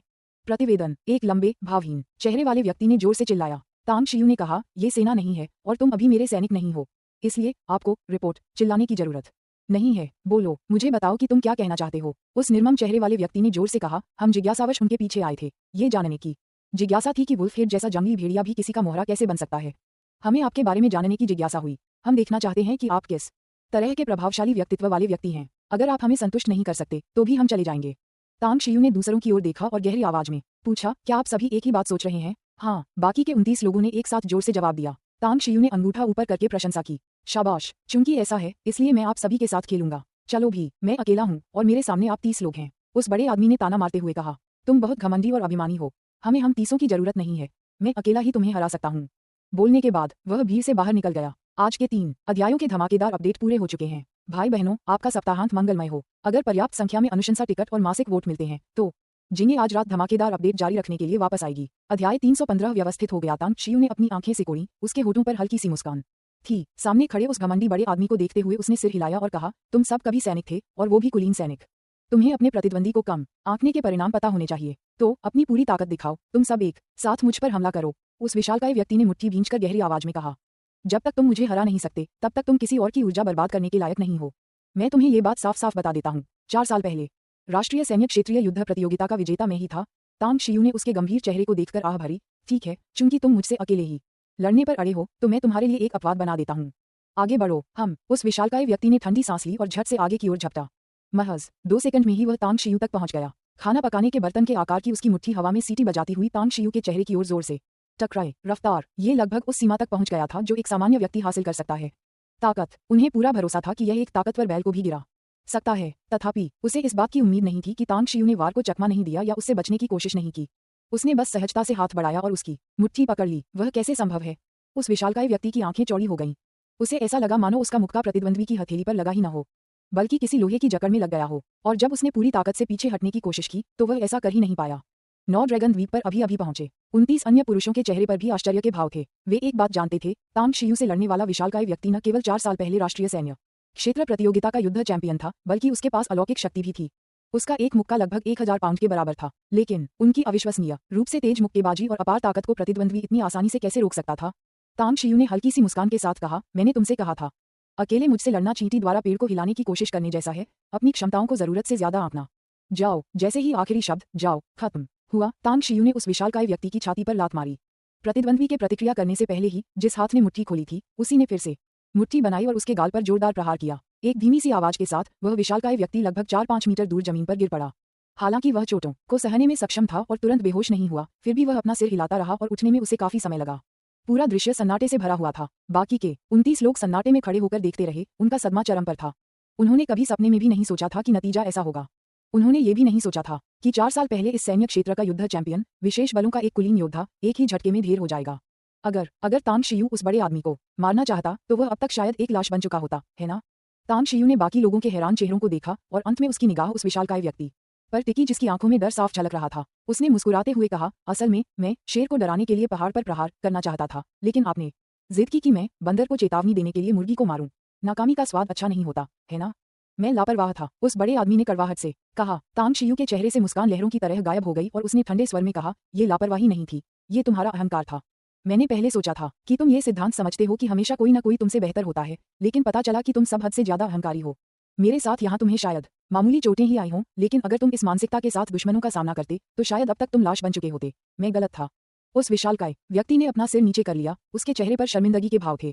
तांग शियू ने उसकी ओर एक नजर डाली, फिर बाकी 29 आदमियों को इशारा करते हुए गहरी आवाज में कहा, वह जानता है कि वह गलत था क्योंकि उसने असफलता का स्वाद चखा है। तुमने अभी तक नहीं चखा है, इसलिए तुम सब एक साथ मुझ पर हमला करो। अगर तुम मुझे हरा सकते हो तो मैं तुम्हें सबसे अच्छा व्यवहार दूंगा। अगर तुम मुझे नहीं हरा सकते तो ईमानदारी से मेरे अधीन काम करो और मुझसे और मेरे द्वारा नियुक्त लोगों से प्रशिक्षण स्वीकार करो। शुल्क। एक विशालकाय व्यक्ति दहाड़ा और आगे की ओर झपटा। अब बाकी लोग भी तांग शियू की भयानक ताकत को समझ गए थे, इसलिए उन्होंने अब संकोच नहीं किया। जल्दी से तांग शियू को घेरने के बाद उन्होंने उस पर जोरदार हमला कर दिया। तांग शियू के पैर जड़वत जमे हुए थे और जैसे ही उसने अपनी भुजाएं घुमाई, उसकी हथेलियों ने अचानक आए तूफान की तरह सभी हमलों को रोक दिया। हालांकि ये लोग व्यक्तिगत रूप से शक्तिशाली थे और एक दूसरे के साथ कुछ आपसी समझ के साथ काम कर रहे थे, तांग शियू की नज़र में उनके समन्वय में अभी भी बहुत खामियां थीं। अमर लोक में सबसे निम्न स्तर की संयुक्त आक्रमण तकनीक भी उनकी तकनीक से 100 गुना बेहतर होगी। तुम मुझे चोट नहीं पहुंचा सकते, इसलिए अब पलटवार करने की मेरी बारी है। तांग शियू के पैर आखिरकार चलने लगे। आधा कदम बढ़ाते ही उसके हाथों ने लात मारते हुए दोनों पैरों को सटीक रूप से पकड़ लिया। एक झटके में दोनों के शरीर आपस में टकरा गए और उसकी हथेलियों ने तुरंत प्रहार किया, जिससे वे सीधे हवा में उड़ गए। उसकी गति उनसे कई गुना अधिक थी। वास्तव में इन लोगों को ये भी ठीक से दिखाई नहीं दिया कि तांग शियू ने कैसे हमला किया। इससे पहले ही वे सभी अलग अलग दिशाओं में पीछे की ओर गिर पड़े। महज आधे मिनट में तांग शियू ने उन सभी 29 सदस्यों को हरा दिया। हे भगवान, क्या वह सच में इंसान है? उसके कौशल इतने भयावह कैसे हो सकते हैं? वह इतना शक्तिशाली कैसे है? वे तो एक ही स्तर पर भी नहीं हैं। उद्धरण चिन्ह उद्धरण चिन्ह। उन 29 लोगों ने अपने शरीर के दर्द को सहन किया और धीरे धीरे जमीन से उठे, लेकिन वे आगे बढ़ने की हिम्मत नहीं कर पाए क्योंकि तांग शियू की ताकत उनकी पहुंच से परे थी। तांग शियू ने अपनी कलाई झटकते हुए बेहद संतुष्टि महसूस की। मांस शोधन के स्तर तक पहुंचने के बाद से उसकी शक्ति में जबरदस्त वृद्धि हुई थी और आम लोगों से निपटना उसके लिए कोई समस्या नहीं थी। अगर यह उसके इस स्तर तक पहुंचने से पहले की बात होती और उसे अकेले 29 लोगों से लड़ना पड़ता तो भले ही वह उन सबको हरा देता, फिर भी शायद उसे कुछ चोटें लग जाती। अब वह उन्हें आसानी से कुचल सकता था। तुम बुरे नहीं हो। मुझे तो जवाबी हमले से लेकर अंत तक लगभग आधा मिनट लगा। अगर आम लोग होते तो शायद 10 सेकंड भी नहीं लगते, तांग शियू ने मुस्कुराते हुए कहा। राक्षस, यह विचार सबके मन में आया। उसके अलावा वुल्फ हेड भी तांग शियू की ताकत देखकर दंग रह गया। स्टार सिटी के उस पार्क में जब उसने पहली बार तांग शियू से लड़ाई की थी, तब तांग शियू ने इतनी भयानक ताकत नहीं दिखाई थी। दरअसल उसने तांग शियू के साथ कई लड़ाइयां लड़ी थीं और उसे कभी एहसास नहीं हुआ था कि तांग शियू की युद्ध शक्ति इतनी प्रबल है। क्या ऐसा हो सकता है कि बॉस हमेशा से अपनी ताकत छिपाता रहा हो? वुल्फ हेड ने इस सवाल के बारे में सोचा और उसका दिल अचानक कस गया। पंक्ति बनाएं। वह विशालकाय व्यक्ति जिसे पहले तांग शियू ने पराजित किया था, अब उसे भय या चुनौती भरी नजरों से नहीं देखता था। उसकी आंखों में कट्टरता और श्रद्धा का भाव भरा हुआ था। मजबूत, उनका सम्मान किया जाता है, विशेषकर उनके जैसे विशेष बलों के सैनिक जिन्होंने गोलीबारी और भीषण लड़ाई का अनुभव किया था, जानते थे कि एक मजबूत व्यक्ति का दर्जा कितना महत्वपूर्ण होता है। तांग शियू ने 30 सदस्यों की ओर देखा जो 3 टीमों में पुनर्गठित हो गए थे और उदासीनता से पूछा, मुझे बताओ, क्या तुम अब से मेरा अनुसरण करने को तैयार हो? हाँ, 30 सदस्यों ने जोरदार जयकार की। तांग शियू ने कहा, मेरे साथ चलने के लिए कुछ शर्तें हैं। जो मेरे साथ चलते हैं वे जीवन भर मेरे अपने होते हैं और यह आपके सैन्य जीवन से अलग है। मैं आपको बेहतरीन सुविधाएं दूंगा और आपके जीवन को व्यवस्थित करूंगा। इसमें आपके परिवार, पत्नियां, बच्चे और बुजुर्ग शामिल हैं। मैं उन सभी का ख्याल रखूंगा। ये सुनिश्चित करूंगा कि उन्हें अच्छी शिक्षा मिले और वे आम लोगों से अधिक सुख सुविधाओं का आनंद उठाएं। संक्षेप में, मेरे साथ चलकर आप मजबूत बन सकते हैं और चिंतामुक्त जीवन जी सकते हैं। मुझे आपसे केवल एक ही चीज चाहिए, वफादारी। मेरे आदेशों का पालन करना होगा। क्या आप ऐसा कर सकते हैं? हाँ, उन 30 लोगों ने फिर से जवाब दिया। तांग शियू ने सिर हिलाकर कहा, थोड़ी देर में मैं एक नौकरानी को भेज दूंगा। जब मैं यहाँ नहीं रहूंगा तो वह आपकी रोजमर्रा की जरूरतों का ध्यान रखेगी, आपके परिवार की स्थिति का ब्यौरा देगी और मुझे रिपोर्ट करेगी। अगर आपके परिवार के किसी सदस्य को कोई परेशानी हो या मेरी मदद की जरूरत हो तो आप मुझे बता सकते हैं। आज से आप इस जगह के सदस्य हैं और यहाँ की सुरक्षा और तैनाती की जिम्मेदारी आपकी है। हाँ, सभी ने दोबारा जवाब दिया। तांग शियू ने उस विशालकाय व्यक्ति की ओर देखा जिसे उसने पहले परास्त किया था और गहरी आवाज में पूछा, तुम्हारा नाम क्या है? रिपोर्टर, मेरा नाम वेई चांगक्सियोंग है। उस विशालकाय व्यक्ति ने सहज रूप से सलाम किया, लेकिन उसका हाथ बीच में ही रुक गया। तांग शियू ने कहा, तुम्हारी ताकत बुरी नहीं है। वुल्फ हेड की तरह तुम भी दस्ते के नेता बनोगे। उसे देखो, उसका नाम मो आवू है और वह भी दस्ते का नेता बनेगा। और तुम तीनों को मो आवेन के आदेशों का पालन करना होगा। जब मैं यहाँ नहीं रहूंगी तो इस जगह का प्रबंधन मो आवेन ही करेंगे। हाँ, चारों ने एक साथ उत्तर दिया। तांग शियू ने मो आवेन की ओर देखते हुए कहा, 3 दिनों में मैं अपने देश लौट जाऊंगा। यहाँ के सारे मामले तुम्हें सौंप दिए जाएंगे। याद रखना, यह अब से हमारा बेस कैंप होगा, इसलिए तुम्हें इसकी अच्छी तरह से रक्षा करनी होगी। अगले 3 दिनों में मैं 9 ड्रैगन्स आइलैंड के प्रतिबंधित क्षेत्रों को चिन्हित कर दूंगा। प्रत्येक प्रतिबंधित क्षेत्र में तुम में से 2 को बारी बारी से पहरा देना होगा। किसी भी मजदूर को अंदर नहीं जाने देना है और न ही प्रतिबंधित क्षेत्रों में किसी को घास या पेड़ के एक तिनके को भी नुकसान पहुंचाने देना है। ठीक है, मो अवेन ने सिर हिलाया। तांग शियू ने आगे कहा, आपको मेरे लिए निर्माण परियोजना की अच्छी तरह से निगरानी भी करनी होगी। आपके पास मेरे द्वारा तैयार किए गए नवीनीकरण के खाकों की एक बैकअप प्रति पहले से ही मौजूद है। यदि आपको वास्तुकला संबंधी कोई समस्या समझ में नहीं आती है तो किसी कुशल इंजीनियर से इसकी निगरानी करवा लें। संक्षेप में, परियोजना मेरे द्वारा तैयार की गई नवीनीकरण योजनाओं के अनुसार ही आगे बढ़नी चाहिए। बॉस, चिंता मत कीजिए, मैं एक पेशेवर इंजीनियर नियुक्त करूंगा। मैं उसे इंजीनियरिंग संबंधी समस्याओं में दखल नहीं देने दूंगा। उसे केवल परियोजना की गुणवत्ता और नवीनीकरण के सभी पहलुओं की निगरानी की जिम्मेदारी सौंपी जाएगी। मो अवेन ने गंभीरता से कहा, क्योंकि उसे परियोजना पर तांग शियू का जोर महसूस हो रहा था।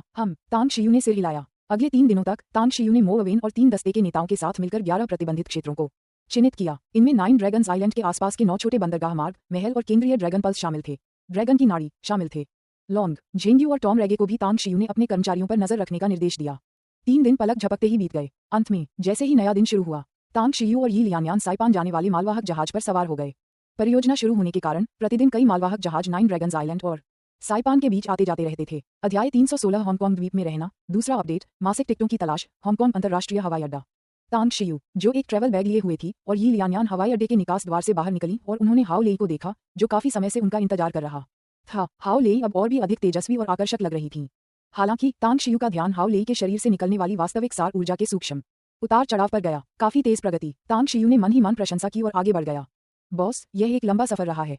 इसी समय हाओ लेई ने तांग शियू को भी देखा। उसकी निगाहें केवल यी लियान्यान पर एक सरसरी नजर तक गईं और फिर उसने मुस्कुराते हुए आदरपूर्वक कहा। तांग शियू ने सिर हिलाकर कहा, तुम लोग काफी देर से इंतजार कर रहे हो, है ना? आज रात हांगकांग में मेरे ठहरने की व्यवस्था कर दीजिए। मेरे लिए कल सुबह जल्दी वापस आने की फ्लाइट बुक करना याद रखना। हाओ लेई मुस्कुराया और सिर हिलाया। तांग शियू ने यी लियान्यान की ओर मुड़कर पूछा, क्या तुम आज वापस जा रही हो या कल?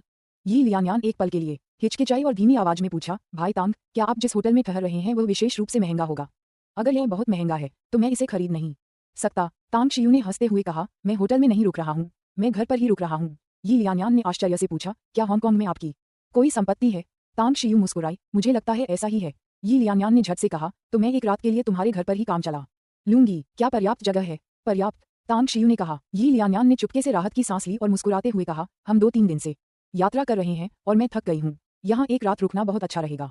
ओह, मैंने फैसला कर लिया है। मैं कल सीधे घर जाऊंगा, एक दिन वहीं रुकूंगा और फिर स्कूल में रिपोर्ट करूंगा। तांग शियू ने उत्सुकता से पूछा, मैंने अभी तक आपसे नहीं पूछा है, आपके कॉलेज प्रवेश परीक्षा के परिणाम कैसे रहे? आपको किस विश्वविद्यालय में दाखिला मिला? यी लियान्यान ने गर्व से कहा, मुडू विश्वविद्यालय वाकई प्रभावशाली है ना? ये कैसा संयोग है? तांग शियू के होंठ कुछ बार फड़के और उसके चेहरे पर एक व्यंग्यात्मक मुस्कान आ गई। हालांकि यी लियान्यान के गर्व भरे भाव को देखकर उसने मुस्कुराते हुए अंगूठा ऊपर किया और प्रशंसा करते हुए कहा, बहुत प्रभावशाली। यी लियान्यान खिलखिलाकर हंस पड़ी, तुम तो जानते भी नहीं कि मैं कौन हूँ। अपने गृहनगर में मैं निसंदेह देवी और सर्वश्रेष्ठ छात्रा थी। हालांकि मुझे कॉलेज प्रवेश परीक्षा में विज्ञान में सर्वोच्च अंक नहीं मिले, फिर भी मैं शीर्ष 10 में शामिल हो गया। आप कमाल हो, तांग शियू ने मुस्कुराते हुए कहा और बाहर जाने के लिए मुड़ गई। जब दोनों हाओ लेई के पीछे पार्किंग एरिया में गए तो यी लियान्यान की आंखें तुरंत चौड़ी हो गईं और उसने हैरानगी भरे भाव से लंबी रोल्स रॉयस की ओर इशारा करते हुए पूछा, क्या ये कार हमें लेने आए हैं? हाओ लेई ने तांग शियू के लिए कार का दरवाजा पहले ही खोल दिया था। यी लियान्यान की बात सुनकर वह मुस्कुराई और बोली, बिल्कुल, क्या कोई समस्या है? यी लियान्यान ने जल्दी से सिर हिलाया। वह जानती थी कि तांग शियू अमीर था। आखिरकार जो व्यक्ति पूरे कॉलून द्वीप को खरीद सकता है, उसके पास पैसों की कमी तो निश्चित रूप से नहीं होगी। लेकिन उसे ये उम्मीद नहीं थी कि तांग शियू का हांगकांग में न केवल एक घर होगा, बल्कि उसे लेने आई कार भी कम से कम कई हजार युआन की कीमत वाली एक लग्जरी कार होगी। इस पल वह दिल से तांग शियू की पहचान जानने के लिए उत्सुक हो गई।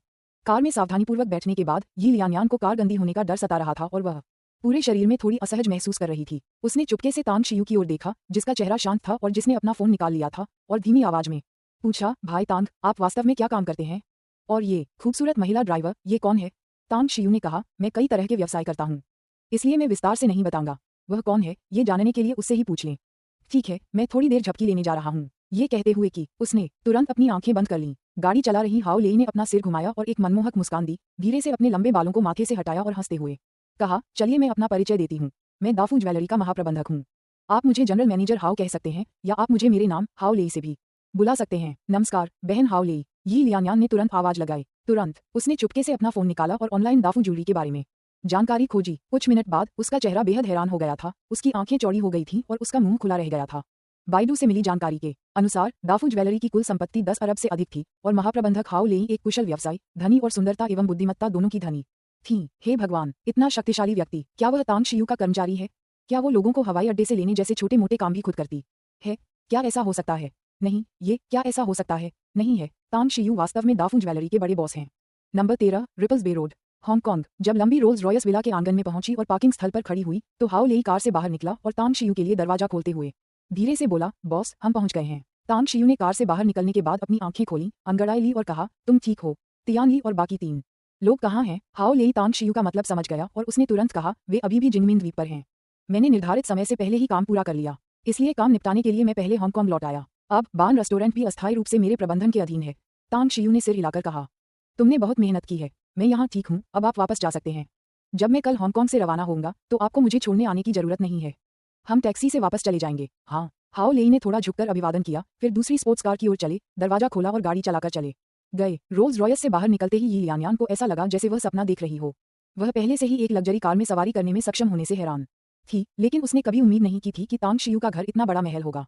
हालांकि यह कॉलून द्वीप पर स्थित महल के बराबर नहीं था, लेकिन हांगकांग जैसी जगह में यह निश्चित रूप से एक अनमोल हवेली थी, जहां जमीन का हर इंच कीमती था। भाई तांग, आप तो बहुत अमीर हैं। यी लियान्यान को हवाई अड्डे पर पूछे गए अपने उस सवाल की याद आई कि क्या तांग शियू के घर में पर्याप्त कमरे हैं, और उसका सुंदर चेहरा तुरंत लाल हो गया। उसके कान हल्के से गर्म महसूस हुए। तांग शियू मुस्कुराई, खूब मेहनत करो, तुम भी एक दिन बहुत अमीर बनोगे। यी लियान्यान ने दृढ़ता से कहा, मैं भविष्य में निश्चित रूप से कड़ी मेहनत करूंगी, और भले ही मैं आपकी जितनी कमाई न कर पाऊं, मैं हजारों लोगों से आगे निकलना चाहती हूँ। तांग शियू मुस्कुराया। यहाँ की दाइयों को यी लियान्यान को आराम करने के लिए ले जाने का निर्देश देने के बाद तांग शियू दूसरी मंजिल पर स्थित अपने कमरे में चला गया। कार से वापस आते समय उसने अपनी मां को फोन करने का इरादा किया था, लेकिन ये सोचकर कि वह कल वापस आ जाएगा, उसने अपनी मां को सरप्राइज देने का फैसला किया। ली जुरेन से मिलने का समय आ गया है। तांग शियू वास्तव में थका हुआ नहीं था। उसकी शारीरिक स्थिति को देखते हुए अगर वह 1 या 2 साल तक यात्रा भी करता तो भी उसे थकान महसूस नहीं होती। हांगकांग में एक रात रुकने का उसका कारण ये था कि उसे ली जुरेन के साथ कुछ बातों पर चर्चा करनी थी।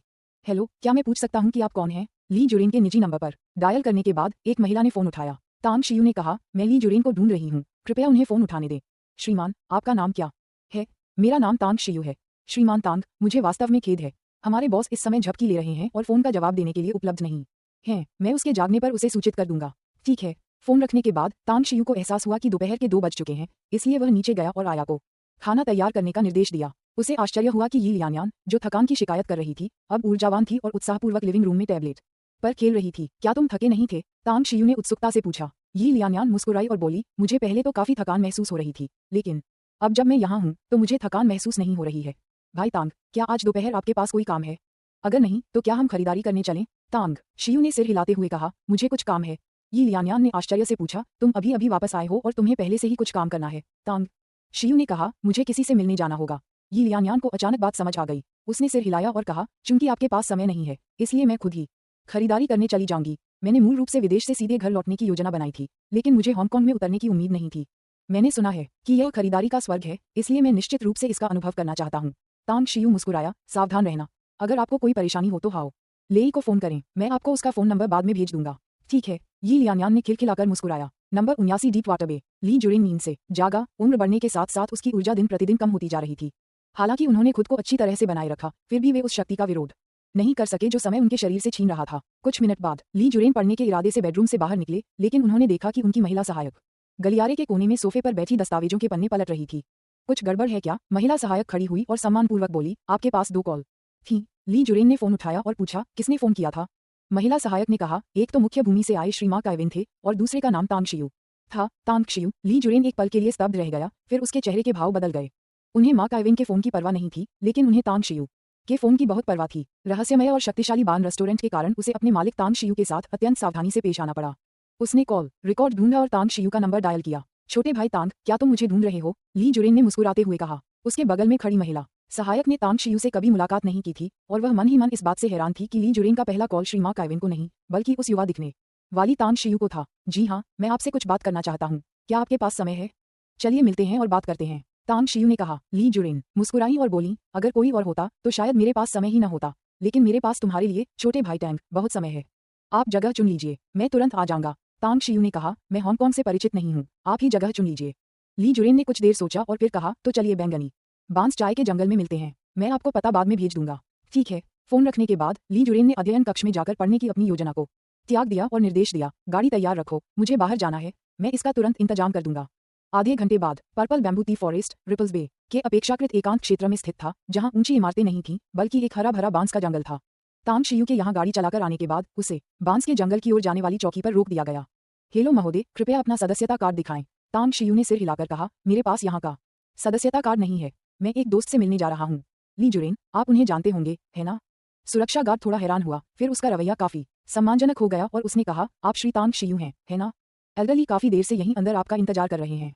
हाल ही में सदस्यता डेटा में भारी गिरावट आई है, इसलिए मैं अपने भाई बहनों से अनुरोध करता हूं कि वे यथासंभव वैध संस्करण का समर्थन करें, क्योंकि जिन्हें प्रतिदिन 10,000 से अधिक शब्द अपडेट करता है। अध्याय 317 वापसी यात्रा। तीसरा अपडेट, मासिक टिकटों की तलाश। बांस के जंगल के अंदर कई 3 मंजिला यूरोपीय शैली की इमारतें दिखाई दे रही थीं। जैसे ही तांग शियू ने अपनी कार पार्किंग में खड़ी की, ली जुरेन की महिला सहायक उनके पास आए, उनकी पहचान पूछी और उन्हें जल्दी से एक छोटी इमारत में ले गई। छोटे भाई तांग, हम फिर मिलेंगे। ली जुरेन मुस्कुराते हुए उनका अभिवादन करने के लिए उठी।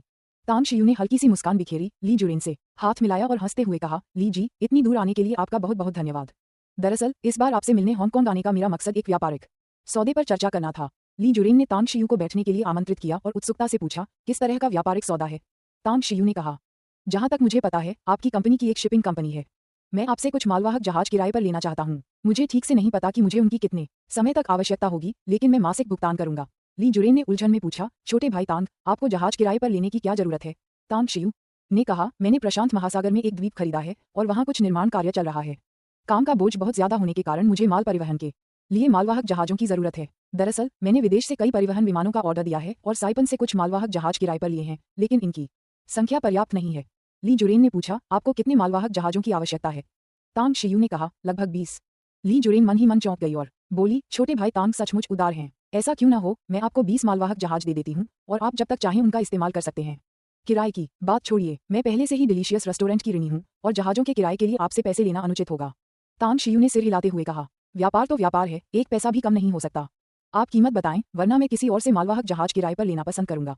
ली जुरेन ने व्यंग्यात्मक मुस्कान के साथ कहा, ठीक है, चूंकि आप भुगतान करने पर जोर दे रहे हैं तो मैं इसे स्वीकार कर लूंगी। कीमत की बात करें तो आप जो चाहें दे सकते हैं। तांग शियू कुछ पल चुप रहे, फिर धीरे से बोले, तो फिर बात पक्की हो गई। मैं बाद में अपने उस दोस्त को फोन करूंगा जिसे मैं अपने प्रोजेक्ट का ठेका दे रहा हूं और वह हांगकांग आकर आपके साथ हैंडओवर की प्रक्रिया पूरी करेगा। ली जुरेन ने सिर हिलाया और उत्सुकता से पूछा, छोटे भाई तांग, एक निजी द्वीप खरीदना और उसे विकसित करना बहुत महंगा पड़ता होगा, है ना? अगर आपको बुरा न लगे तो मैं पूछना चाहती हूँ कि आप द्वीप क्यों खरीदना चाहते हैं? क्या आप एकांत जीवन जीने की योजना बना रहे हैं? तांग शियू मुस्कुराई और बोली, बिल्कुल भी एकांत जगह नहीं, आखिर परिवहन व्यवस्था इतनी विकसित हो चुकी है। ये तो बस मेरी निजी पसंद है, मैं एक स्वर्ग बनाना चाहती हूँ। अभी तो मुझे पता ही नहीं कि बनकर तैयार होने पर यह कैसा दिखेगा। ली जुरेन हंसते हुए बोली, अपनी निजी पसंद के लिए इतनी बड़ी रकम खर्च करना, आप तो बड़े ही जल्दबाज हैं। आइए इस बढ़िया चाय को चखिए, इसका स्वाद वाकई लाजवाब है। ठीक है। तांग शियू ने बैंगनी बांस चाय के जंगल में ली जुरेन से आधे घंटे से अधिक समय तक बात की और फिर जल्दी से वहां से चले गए। इसके बाद उन्होंने हाओ लेई को फोन किया और उनसे मालवाहक जहाज किराए पर लेने की कीमत पता करने को कहा। जवाब मिलने के बाद उन्होंने जहाज के किराए के लिए जमा राशि के रूप में ली जुरेन की कंपनी के खाते में कुछ पैसे भेज दिए। शाम तांग शियू ने यी लियानयान को रिपल्स बे रोड नंबर 13 पर बड़े और छोटे बैग लेकर लौटते देखा। उसे हौंफते हुए देखकर उसने मुस्कुराते हुए कहा, काफी सामान है। यी लियानयान ने अपना सामान सोफे पर फेंक दिया, फिर अपने चेहरे से पसीना पोंछा और व्यंग्यात्मक मुस्कान के साथ कहा, बाहर टहलने जाने के बाद मुझे पछतावा हुआ। यह मौसम सच में इतना गर्म है कि किसी की जान ले सकता है। वह सफेद डिब्बा देखो, उसके अंदर तुम्हारे लिए एक उपहार है। गर्मियों की छुट्टियों में तुम्हारे खाने पीने और रहने का मुफ्त में इस्तेमाल करने के लिए मेरी तरफ से धन्यवाद। एक उपहार। तांग शियू को दूसरों से उपहार बहुत कम मिलते थे, इसलिए वह बहुत उत्सुक था कि यी लियानयान उसे क्या उपहार देगी।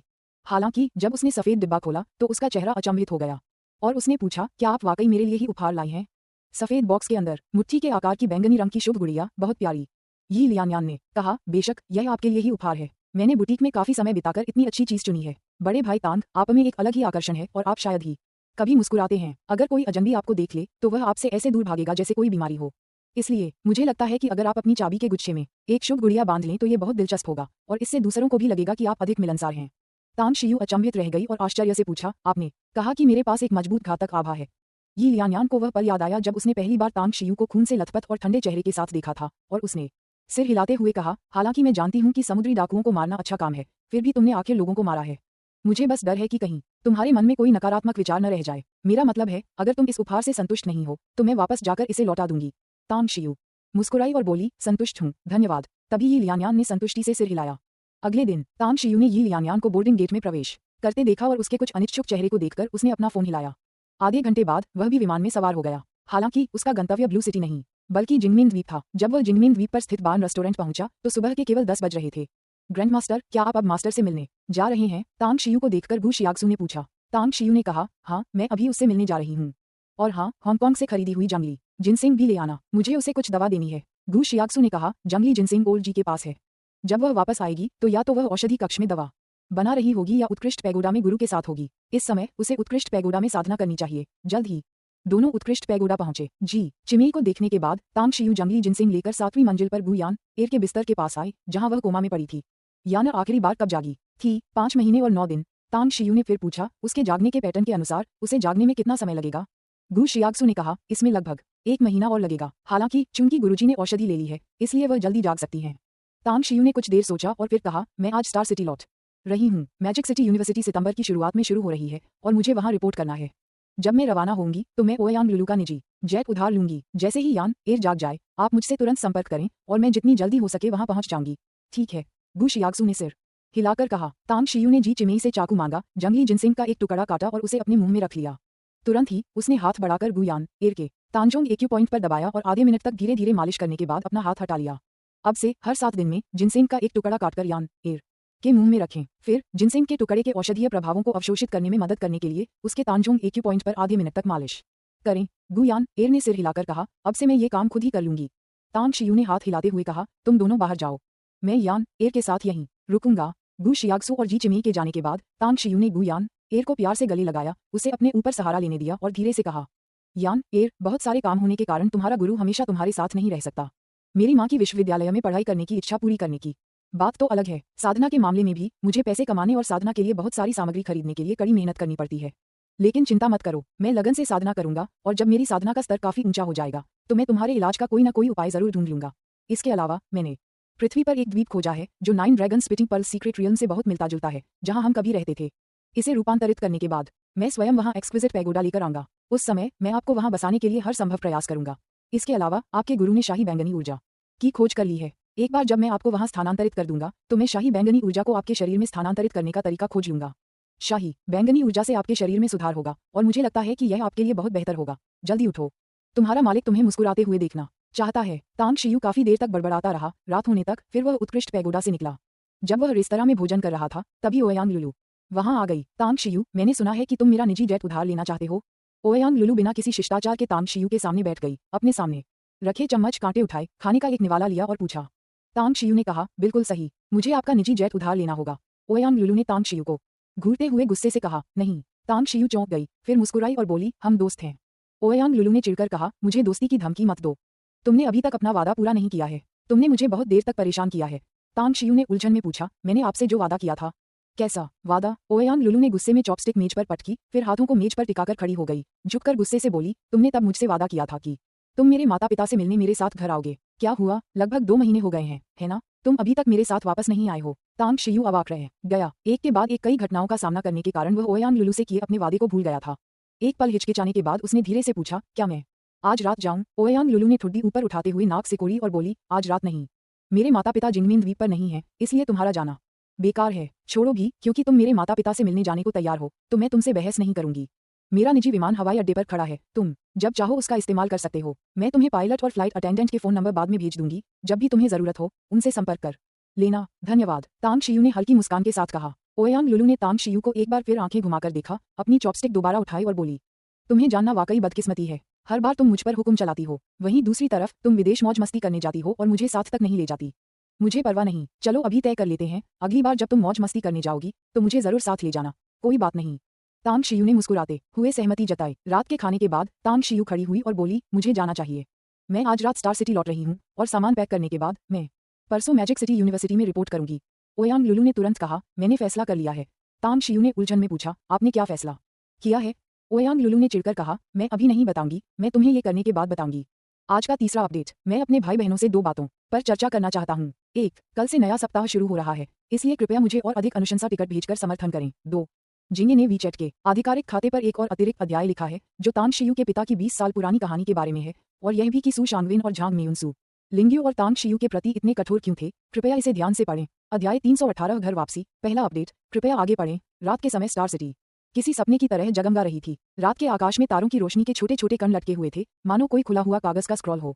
कभी कभी एक उल्कापिंड अचानक से गुजर जाता था, मानो इस चित्र में एक शानदार रंग का स्पर्श जोड़ रहा हो। नानझा कस्बे की सुरक्षा चौकी पर सुरक्षा दल के नवनियुक्त कप्तान हु चेंगसाई एकदम नई सुरक्षा वर्दी पहने हुए सुरक्षा दल के उप कप्तान के साथ उत्साहपूर्वक बातचीत कर रहे थे। ओल्ड यांग में मुख्यालय भवन में सुरक्षा दल का कप्तान हुआ करता था और मैं दिन भर व्यस्त रहता था। मुझे अक्सर रात में ड्यूटी पर रहना पड़ता था और दिन के दौरान भी तरह तरह के काम होते थे। साथ ही मुझे प्रशिक्षण में काफी समय बिताना पड़ता था, लेकिन यहाँ आना बहुत ही आरामदेह है। मैं वास्तव में इससे थोड़ा असंबद्ध हूँ, हु चेंगसाई ने मुस्कुराते हुए कहा, जो अपनी वर्तमान स्थिति से काफी संतुष्ट थे। डिप्टी कैप्टन यांग बिंग हंसते हुए बोले, यहाँ रहने वाले लगभग सभी मकान मालिक धनी, प्रभावशाली और प्रतिष्ठित हैं। उनकी गुणवत्ता बहुत अच्छी है और वे हमें शायद ही कभी परेशानी देते हैं। इसके अलावा हमारी सुरक्षा टीम में बड़ी संख्या में लोग हैं और निगरानी बहुत कड़ी है, इसलिए 1 साल या यहाँ तक कि आधे साल में भी समस्याएं शायद ही कभी होती हैं। हु चेंगसाई ने अपना सिर घुमाया और विला क्षेत्र के गेट के अंदर झांका और ईर्ष्या भरे स्वर में आह भरते हुए कहा, बिल्कुल सही। यहाँ रहने के लिए पैसे की सख्त जरूरत होती है। मुझे आश्चर्य होता है कि क्या मुझे इस जीवन में कभी ऐसे आलीशान विला में रहने की उम्मीद होगी। यांग बिंग मुस्कुराया और उसने कोई जवाब नहीं दिया, लेकिन मन ही मन वह हु चेंगसाई को नीचा समझता था। भले ही वह लोंगशी समूह के अंतर्गत सुरक्षा कंपनी में कप्तान था और उसे यहाँ स्थानांतरित कर दिया गया था, लेकिन उसका वेतन अधिक से अधिक उन उच्च वर्गीय कर्मचारियों के वेतन के बराबर ही हो सकता था। उनकी तनख्वाह से यहाँ एक विला खरीदना, चाहे वह कितना भी सस्ता क्यों न हो, शायद 1 या 200 साल लग जाएंगे। चरमराहट विला क्षेत्र के प्रवेश द्वार पर एक टैक्सी रुकी। तांग शियू अपने साथ एक ट्रैवल बैग लिए हुए टैक्सी से बाहर निकली। ड्राइवर से खुले पैसे लिए और तेजी से गार्ड पोस्ट की ओर चल पड़ी। गिनती के हिसाब से देखा जाए तो वह 1 या 2 महीने से वापस नहीं आया था और यहाँ दोबारा लौटने पर घर जैसा एहसास उसे काफी संतुष्टि दे रहा था। रुको, तुम किसे ढूंढ रहे हो? मुख्यालय भवन में काम करते समय हु चेंगसाई को इस तरह के सख्त लहजे में बोलने की आदत थी और लोगों को अपनी निगाहों से परखने की तो और भी ज्यादा आदत थी। तांग शियू ने अपनी भौहें ऊपर उठाते हुए कहा, मैं यहीं रहती हूँ। आप? हु चेंगसाई दोबारा बोलने ही वाला था कि यांग बिंग ने उसे झट से रोक लिया। मुस्कुराते हुए चेहरे के साथ यांग बिंग विशेष रूप से दोस्ताना लग रहा था और हंसते हुए बोला, श्री तांग वापस आ गए हैं। आपको देखे हुए काफी समय हो गया है। तांग शियू ने हल्की सी मुस्कान दिखाई, सिर हिलाया और कहा, मैं शहर से बाहर कुछ काम निपटाकर अभी अभी लौटा हूँ। जैसे ही उन्होंने बोलना शुरू किया, उसने हु चेंगसाई की ओर एक नजर डाली और विला क्षेत्र के गेट के अंदर चला गया। जब तक तांग शियू की पीठ अंदर कोने से ओझल नहीं हो गई, तब तक यांग बिंग ने चुपके से ठंडे पसीने को पोंछा और व्यंग्यात्मक मुस्कान के साथ कहा, कैप्टन, आपको अपना रवैया बदलने की जरूरत है। ये हमारे स्टार सिटी का हाई एंड विला क्षेत्र है, न कि हमारे लोंगशी ग्रुप का मुख्यालय भवन। यहाँ रहने वाले सभी लोग ऐसे व्यक्ति हैं जिन्हें नाराज करना हम बर्दाश्त नहीं कर सकते। हु चेंगसाई ने भौहें चढ़ाकर कहा, तुम्हारा क्या मतलब है? उस बच्चे ने कहा कि वह यहीं रहता है। क्या आपने उसे पहले कभी देखा है? यांग बिंग ने बेबसी से कहा, कैप्टन, मैंने ही नहीं बल्कि हमारे पूरे विला क्षेत्र के सभी सुरक्षा गार्डों ने उसे देखा है। अगर कोई और होता तो मैं मुस्कुरा नहीं रहा होता और बातें नहीं कर रहा होता। उनका नाम तांग शियू है और विला क्षेत्र में स्थित दर्शनीय विला किंग उनका निवास स्थान है। क्या कहा आपने? वह बेहतरीन और रमणीय विला उनका है। हु चेंगसाई ने अविश्वास और आश्चर्य भरे भाव से पूछा। यांग बिंग ने इधर उधर देखा, आसपास कोई और नहीं मिला। फिर उसने सिर हिलाया और फुसफुसाते हुए कहा, हाँ, यह उसी का है। और मुझे विश्वसनीय खबर मिली है कि वह विला उसने खरीदा भी नहीं था, बल्कि हमारे युवा मालिक लॉन्ग ने उसे उपहार में दिया था। आपको शायद अभी तक पता नहीं है, तांग शियू और हमारे युवा मास्टर लॉन्ग के बीच बहुत ही अच्छे संबंध हैं। हु चेंगसाई का दिल जोर से धड़कने लगा और उसने झट से पूछा, क्या आप सीओ लॉन्ग जेंग्यू के बारे में बात कर रहे हैं? यांग बिंग ने सिर हिलाकर कहा, हाँ, ये सीओ लॉन्ग जेंग्यू हैं। इसके अलावा कैप्टन, आपने अभी अभी यहाँ अपना पदभार संभाला है और ऐसी कई चीजें हैं जो आप नहीं समझते हैं। तांग शियू का नेटवर्क बहुत शक्तिशाली है। मेरी जानकारी के अनुसार कम से कम 5 प्रभावशाली व्यक्ति उससे मिलने के लिए नानझा शहर आ चुके हैं। कौन? हु चेंगसाई ने उत्सुकता से पूछा। यांग बिंग ने फुसफुसाते हुए कहा, हमारे बड़े बॉस लॉन्ग हानविन, बाइडे फार्मास्यूटिकल के बड़े बॉस चेन झिझोंग, शेंगटान ग्रुप के महाप्रबंधक कांग शिया और अंगरक्षकों सहित कई अन्य लोग, जिनका रुतबा स्पष्ट रूप से हमारे बड़े बॉस से कम नहीं है, भी तांग शियू को ढूंढने के लिए यहाँ आए हैं। फुफकार। ये सुनकर हु चेंगसाई तुरंत हौंफने लगा। पलक झपकते ही वह मन ही मन अपने वर्तमान रवैये को लेकर चिंतित था। उसे डर था कि तांग शियू संकीर्ण मानसिकता वाली हो सकती है और मन में द्वेष पाल सकती है। अगर तांग शियू ने बड़े बॉस या सीओ लॉन्ग जेंग्यू से कुछ शब्द भी कहे दिए तो नानझा टाउन के सुरक्षा कप्तान के रूप में उनका पद संभवतः रद्द कर दिया जाएगा और उन्हें वापस घर भी भेजा जा सकता है। मुश्किल। हु चेंगसाई ने कड़वाहट से कहा। यांग बिंग ने फुसफुसाते हुए कहा, कैप्टन, आप अपने चचेरे भाई से बात क्यों नहीं करते? जहां तक मुझे पता है, मैनेजर लॉन्ग और तांग शियू के बीच अच्छे संबंध हैं। हु चेंगसाई अचंभित रह गया और आश्चर्य से पूछा, क्या आप कह रहे हैं? यह सही है, यांग बिंग ने सीधे जवाब दिया। हु चेंगसाई ने सिर हिलाकर कहा, मैं समझ गया। नानझा टाउन के दर्शनीय विला किंग में मु किंगपिंग गु यिन को गोद में लिए एक किताब पढ़ रहे थे, जबकि गु यिन हेडफोन लगाए हुए एक बिल्ली के बच्चे की तरह शांत थी। अब यहाँ तक कि जब मु किंगपिंग वहां सहजता से बैठी थी, तब भी उससे एक विशेष आभा निकलती थी और उसकी एक भी हरकत या भाव सूक्ष्म रूप से कुलीनता का संकेत प्रकट करता था। बहन मु, तांग शियू ने बैठक कक्ष में माँ और बेटी को देखा और तुरंत मुस्कुरा उठी। मु किंगपिंग का चेहरा जम गया और जब उसने तांग शियू को देखा तो उसने तुरंत खुशी का भाव दिखाया, अपनी बेटी को धीरे से दूर धकेला, खड़ी हुई और थोड़ा झुककर मुस्कुराते हुए कहा, तुम वापस आ गई। आप पहले से काफी टैन हो गए हैं, लेकिन आप पहले से ज्यादा स्वस्थ और जीवंत दिख रहे हैं। तांग शियू मुस्कुराई और बोली, धूप बहुत तेज थी, इसलिए त्वचा का रंग गहरा होना तो तय था। आपकी बाहरी ट्रेनिंग कैसी रही?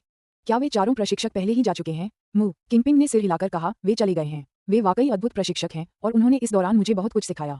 पहले मुझे हमेशा यही लगता था कि लकड़ी, चावल, तेल, नमक, सॉस, सिरका, चाय और रोजमर्रा की जरूरतों जैसी घरेलू आवश्यक वस्तुओं का प्रबंध करना ही काफी है। मुझे कभी उम्मीद नहीं थी कि दुनिया की शीर्ष हाउसकीपरें व्यवहारिक रूप से बहुकार्यात्मक सव भी होती हैं। हाँ, गुप्त रूप से वे दुनिया की सर्वश्रेष्ठ गृहिणियों को यही नाम देते हैं, बहुकार्यात्मक सव। तांग शियू अचंभित होकर हंसी, अपना सिर हिलाया और कहा, बहन मु, मैं अभी अभी जीवलोंग द्वीप से लौटी हूँ और वहाँ निर्माण कार्य पहले ही शुरू हो चुका है। क्योंकि यह क्षेत्र बहुत बड़ा है, इसलिए यहाँ कई चीजों का प्रबंधन करना पड़ता है। इसलिए आपको केवल समग्र स्थिति की निगरानी करने की आवश्यकता है और आप अन्य छोटे कार्यों को दूसरों को सौंप सकते हैं। इसके अलावा मैं किसी को आपके लिए कुछ भरोसेमंद सहायक ढूंढने के लिए कहूंगा। उन्हें प्रशिक्षण के लिए विदेश भेजूंगा और फिर वे आपके प्रबंधन के अधीन होंगे। ठीक है, मु किंगपिंग ने मुस्कुराते हुए सिर हिलाया। इस पल गु यिन ने अपने हेडफोन उतार दिए थे। उसका कोमल सा छोटा चेहरा उज्ज्वल मुस्कान से भरा हुआ था। अपनी बाहें खोलकर तांग शियू द्वारा गले लगाए जाने के बाद उसने चंचल लहजे में कहा, गुरुजी, आप आखिरकार वापस आ गए। दादी ने कई बार तुम्हारा जिक्र किया है। अगर तुम जल्दी वापस नहीं आए तो वो तुम्हें ढूंढने चली जाएंगी। तांग शियू मुस्कुराई और बोली, मुझे पता है, तुम्हारी दादी ने मुझे कई बार फोन किया था। तुरंत तांग शियू ने मु किंगपिंग की ओर देखकर पूछा, क्या मेरी माँ अभी तक वापस नहीं आए हैं? मु किंगपिंग मुस्कुराई और बोली, अभी नहीं, वे सब रेस्टोरेंट में व्यस्त हैं। आमतौर पर वे यहाँ रहने के लिए बहुत कम आते हैं, ज्यादा से ज्यादा सप्ताह में 2 दिन। तांग शियू अचंभित रह गया, फिर उसने सिर हिलाकर कहा, मैं समझ गया। नहीं, तुम और तुम्हारी मम्मी थोड़ी देर यहाँ खेलो, मैं नहाने और कपड़े बदलने जा रही हूँ और फिर मैं तुम्हें अपने परिवार के रेस्टोरेंट में स्वादिष्ट खाना खिलाने ले जाऊंगी। वाह, गु यिन ने तुरंत खुशी से चिल्लाकर कहा। मु किंगपिंग ने तुरंत कहा, रुको, मुझे अभी भी तुम्हें कुछ बातें बतानी हैं। तांग शियू ने उलझन में पूछा, यह क्या है? मु किंगपिंग ने कहा, पिछले 1 हफ्ते से star city Chinese medicine hospital के डीन लगभग हर दिन घर आकर बैठते हैं। वह बहुत चिंतित लग रहा है और उसने मुझसे कहा है कि आप वापस आते ही उससे संपर्क करें। ली हुंजी। तांग शियू ने उस वादे के बारे में सोचा जो उसने उस समय ली हुंजी से किया था और उसके मन में दबे छिपे एक व्यंग्यात्मक मुस्कान आ गई। परसों 1 सितंबर था और उसे कल रात तक हर हाल में मोदू पहुंचना था। उसके पास चाइनीज मेडिसिन हॉस्पिटल में बैठने का समय कैसे हो सकता है? कुछ देर सोचने के बाद तांग शियू ने अपना फोन निकाला और ली हुंजी का नंबर डायल किया। तांग शियू, फोन से ली हुंजी की हैरानी भरी आवाज आई। तांग शियू मुस्कुराया और बोला, डीन ली, मैं तांग शियू हूँ। कुछ परिस्थितियों के कारण मेरी देश वापसी में देरी हुई। मुझे पता है कि आप चाहते हैं कि मैं चीनी चिकित्सा अस्पताल में बैठूं, लेकिन परसों मोदू विश्वविद्यालय में पंजीकरण का दिन है। मुझे खेद है कि पर्याप्त समय नहीं है। कैसा रहेगा अगर मैं पहले मोडू विश्वविद्यालय में पंजीकरण कराऊं और जब मैं 1 अक्टूबर की छुट्टियों के लिए वापस आऊं तो मोडू विश्वविद्यालय में परीक्षा देने जाऊं? यह ली हुंजी ने काफी देर तक हिचकिचाने के बाद व्यंग्यात्मक मुस्कान के साथ कहा, अगर ऐसा है तो मैं इसे स्थगित कर दूंगा। तांग शियू, आपको अपना वादा दोबारा कभी नहीं तोड़ना चाहिए। 1 अक्टूबर को मैं चाइनीज मेडिसिन हॉस्पिटल में आपका इंतजार करूंगा। यह एक सौदा है, तांग शियू ने मुस्कुराते हुए कहा। फोन रखने के बाद तांग शियू नहाने के लिए ऊपर गया। कपड़े बदले और फिर गु यिन को परिवार के रेस्तरां तक गाड़ी में बिठा कर ले गया। चूंकि उसने लौटने से पहले अपनी मां को सूचित नहीं किया था, इसलिए तांग शियू ने उन्हें सरप्राइज देने की योजना बनाई। उबाओ रेस्टोरेंट के प्रवेश द्वार पर काले सूट पहने और पीछे की ओर कंघी किए हुए बालों वाले रंज के चेहरे पर उदासी छाई हुई थी, और उसके सामने खड़ा नेल जो टूथपिक चबा रहा था वह भी बेहद उबा हुआ लग रहा था। अगर आप बोर हो रहे हैं तो क्या मैं आपके लिए कुछ मनोरंजन का इंतजाम करूं? गु यिन का छोटा हाथ पकड़े हुए तांग शियू उन दोनों के सामने प्रकट हुई। रंज और नेल दंग रह गए, और जब उन्होंने मुड़कर तांग शियू को देखा तो उनकी आंखें चमक उठी और दोनों ने कहा, बॉस आप वापस आ गए। तांग शियू मुस्कुराई और बोली, अभी अभी वापस आई हूँ। क्या मेरी माँ यहाँ है? रंज ने झट से कहा, तुम्हारे माता पिता दोनों यहीं हैं, मैं अभी उन्हें फोन करता हूँ। तांग शियू ने उसे रोकने के लिए हाथ हिलाया और कहा, हम खुद ही अंदर चले जाएंगे।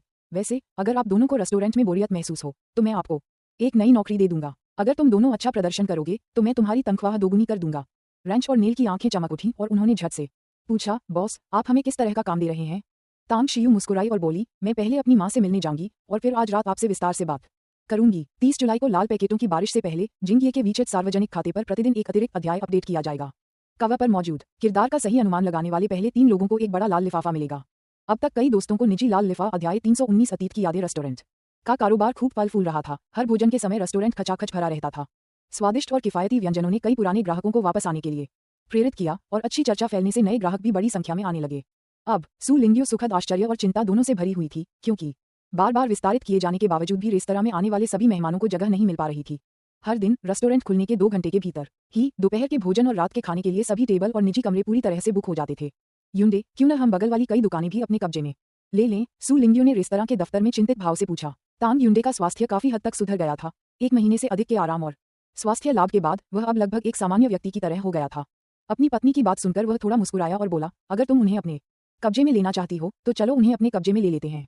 रेस्टोरेंट का कारोबार अच्छा चल रहा है और थोड़ा अतिरिक्त पैसा कमाना हमेशा अच्छी बात होती है। पफ सु लिंग्यू अपनी हंसी नहीं रोक पाई और जोर से हंस पड़ी। फिर उसने अपने पति को आंखें घुमाकर देखा और मुस्कुराते हुए कहा, मुझे पता है कि आप अमीर हैं और इस रेस्तरां के कारोबार में आपकी ज्यादा दिलचस्पी नहीं है। हालांकि मुझे एक धनी महिला के जीवन की आदत नहीं है। मुझे कड़ी मेहनत करके धीरे धीरे पैसा कमाना ज्यादा सुकून देता है। तांग युंडे ने कहा, शियाउन, हम पति पत्नी हैं, इस दुनिया में सबसे करीबी लोग हैं। मैंने आपको अपने बैंक कार्ड और सभी स्टॉक संबंधी जानकारी दे दी है। इसके अलावा और क्या बात है जिससे आपको बेचैनी हो रही है? इसके अलावा मैं आपसे वादा करता हूँ कि मैं आपको फिर कभी छोड़कर नहीं जाऊंगा। मेरे यहाँ होने से आप निश्चिंत रह सकते हैं, स्थिर जीवन जी सकते हैं और जीवन का आनंद स्थिर रूप से ले सकते हैं। आप जो भी करना चाहें मैं बिना शर्त आपका समर्थन करूंगा। इन शब्दों से सु लिंग्यू का हृदय प्रसन्न हो गया और उसकी आंखों में कोमलता झलकने लगी। अचानक उसने पूछा, क्या आपको लगता है कि अगर मैं भी कुछ ब्यूटी ट्रीटमेंट करवा लूं तो मैं शायद ज्यादा जवान दिखूंगी? विषय में अचानक हुए इस बदलाव से तांग युंडे को हंसी भी आई और थोड़ी झुंझलाहट भी हुई। उसने कहा, मेरी नज़र में तुम बिना किसी सौंदर्य उपचार के भी सबसे खूबसूरत हो, लेकिन अगर आप जाना चाहते हैं तो मैं आपके साथ चलूंगा। आपको मेरे साथ आने की कोई आवश्यकता नहीं है। सु लिंग्यू बस इसे जोर से बोल रही थी। हालांकि उसे थोड़ा लालच तो हुआ, लेकिन उसने पहले कभी इस तरह के ब्यूटी ट्रीटमेंट नहीं करवाए थे और सुना था कि वे महंगे होते हैं, इसलिए उसने ऐसा करने का फैसला नहीं किया। उसे बहुत कष्ट सहना पड़ा था। वह गरीब थी, वह चाहे कितना भी पैसा कमा ले वह एक पैसा भी बर्बाद करने को तैयार नहीं थी। दस्तक दस्तक ऑफिस के दरवाजे पर दस्तक दी गई और फिर उसे बाहर से धक्का देकर खोल दिया गया। जब तांग शियू गु यिन का छोटा हाथ पकड़े हुए दरवाजे से अंदर आया तो उसने सु लिंग्यू और तांग युंडे को सोफे पर बातें करते देखा। दादा दादी गु यिन ने तांग शियू का हाथ छुड़ाया और खुशी से दौड़ पड़ी। सु लिंग्यू ने जैसे ही तांग शियू को देखा उसके चेहरे पर आश्चर्य के भाव दिखाई दिए। गु यिन को गोद में उठाकर उसने उसके कोमल और प्यारे से छोटे चेहरे को चूमा, फिर तांग शियू की ओर देखकर कहा, तुम बदमाश, तुमने मुझे बताया तक नहीं कि तुम वापस आ रहे हो। अपनी त्वचा और अपने रूप को देखो, कितना काला और पतला है। आपको बाहर काफी कष्ट सहना पड़ा होगा, है ना? तांग शियू ने हल्की सी मुस्कान के साथ कहा, माँ मुझे कोई तकलीफ नहीं हुई। गर्मी के मौसम में थोड़ा सा टैन होना सामान्य बात है। बोलने के बाद उसने तांग युंडे की ओर देखा और सिर हिलाते हुए कहा, पिताजी। तांग युंडे भी तांग शियू की वापसी देखकर थोड़ा उत्साहित था, खासकर तांग शियू के पिता शब्द ने उसके दिल को 2 बार धड़का दिया। उन्होंने मुस्कुराते हुए कहा, अच्छा हुआ कि तुम वापस आ गए, सच में बहुत अच्छा हुआ कि तुम वापस आ गए। तुम्हारी माँ तुम्हारे बारे में हर रोज बात करती रहती है, उसे डर है कि बाहर तुम्हें कठिनाइयों का सामना करना पड़ेगा। तांग शियू ने सिर हिलाकर संकेत दिया कि वह ठीक है, फिर बोला, माँ चलो घर चलते हैं, मैंने सिस्टम उसे पहले ही रात का खाना तैयार करने के लिए कह दिया है। रेस्तरां व्यवसाय की बात करें तो इसे दूसरों पर ही छोड़ दें। सु लिंग्यू ने मुस्कुराते हुए सिर हिलाया और कहा, चलो घर चलते हैं, चलो घर चलते हैं। मेरा बेटा वापस आ गया है, इसलिए रेस्तरां में कितनी भी भीड़ क्यों न हो मुझे समय निकालना ही होगा। ओह ठीक है बेटा, तुम्हारे विश्वविद्यालय में प्रवेश का नोटिस तुम्हारे बेडरूम की दराज में रख दिया गया है, तांग शियू ने कहा। मुझे परसों रिपोर्ट करनी है, इसलिए मैं कल रात मैजिक सिटी जाने की योजना बना रहा हूँ। तांग युंडे ने कहा, शियू तुम्हारी चाची ने कुछ दिन पहले कुछ चीजें भेजी थीं, वे सभी तुम्हारे बेडरूम की दराज में हैं। जब आप मैजिक सिटी पहुंच जाएं, अगर आप विश्वविद्यालय के छात्रावासों में नहीं रहना चाहते हैं तो आप बाहर किसी विला में रह सकते हैं। मैंने आपके लिए मैजिक सिटी में कुछ संपत्तियां भी खरीदी हैं, संपत्ति के दस्तावेज और चाबियां सब आपकी दराज में हैं, आप अपनी पसंद के किसी भी विला में रह सकते हैं। मैजिक सिटी में विला खरीदना चाहते हैं? तांग शियू मन ही मन थोड़ा हैरान हुआ। ये जानना जरूरी है कि मैजिक सिटी में आवास की कीमतें बहुत अधिक थीं और एक विला की कीमत इतनी थी कि कई लोग इसे अपने पूरे जीवन में भी नहीं कमा पाते थे। वह एक पल के लिए हिचकिचाया और फिर पूछा, पिताजी, आपकी बातों से तो ऐसा लगता है कि आप बहुत अमीर हैं। तांग युंडे कुछ पल चुप रही, फिर सिर हिलाकर बोली, मुझे किसी ने चोट पहुंचाई और मैं अचानक कोमा में चली गई, इसलिए मैं तुम्हारी माँ को बहुत सी बातें नहीं बता पाई। अन्यथा आपको और आपकी माँ को इतने वर्षों तक इतनी कठिनाइयों का सामना नहीं करना पड़ता। चलो घर चलते हैं, खाना खाने के बाद मैं आपको इसके बारे में विस्तार से बताऊंगा। तांग शियू को पता था कि तांग युंडे की एक कहानी है और उसे ये भी नहीं पता था कि वह आखिर किस वजह से निष्क्रिय अवस्था में पहुंच गया था। माँ, तुम दोनों पहले सफाई कर लो, मैं रैंच एंड नील देखने जा रहा हूँ, मुझे उनसे कुछ बातों पर चर्चा करनी है। आगे बढ़ो। तांग शियू ने गुयिंग को वहीं छोड़ दिया और अकेले ही दफ्तर से चली गई। जब उसे रैंच और नील मिले तो वह उन्हें रेस्तरां की छत पर एक शांत जगह पर ले गया। बॉस, क्या आप हमें अभी बता सकते हैं, आप हमें किस तरह का काम देने वाले हैं? रैंच ने उत्सुकता से पूछा। तांग शियू ने कहा, तुम दोनों मेरे पहले अधीनस्थ हो जिन्हें मैंने भर्ती किया था। इतने समय बाद मैंने आप दोनों के सारे काम देखे हैं और पहले की तुलना में आप दोनों काफी परिपक्व हो गए हैं।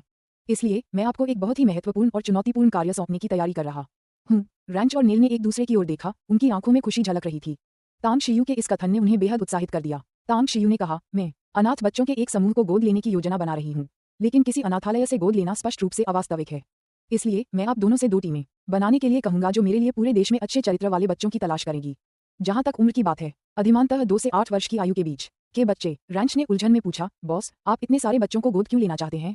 तांग शियू ने उदासीनता से कहा, अभी मुझसे यह मत पूछो कि मैं क्या करने जा रहा हूँ। मैं चाहता हूँ कि आप जिन सड़क पर रहने वाले बच्चों को ढूंढें वे दयालु और अच्छे चरित्र के होने चाहिए।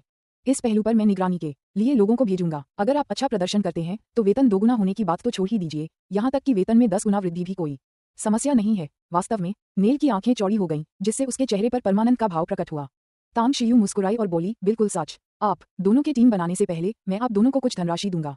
जो भी बेहतर प्रदर्शन करेगा, जो भी अधिक उत्कृष्ट प्रदर्शन करेगा, उसे मेरी ओर से अतिरिक्त पुरस्कार मिलेगा। यह इनाम आपको मिलने वाले किसी भी पैसे से कहीं बेहतर होगा।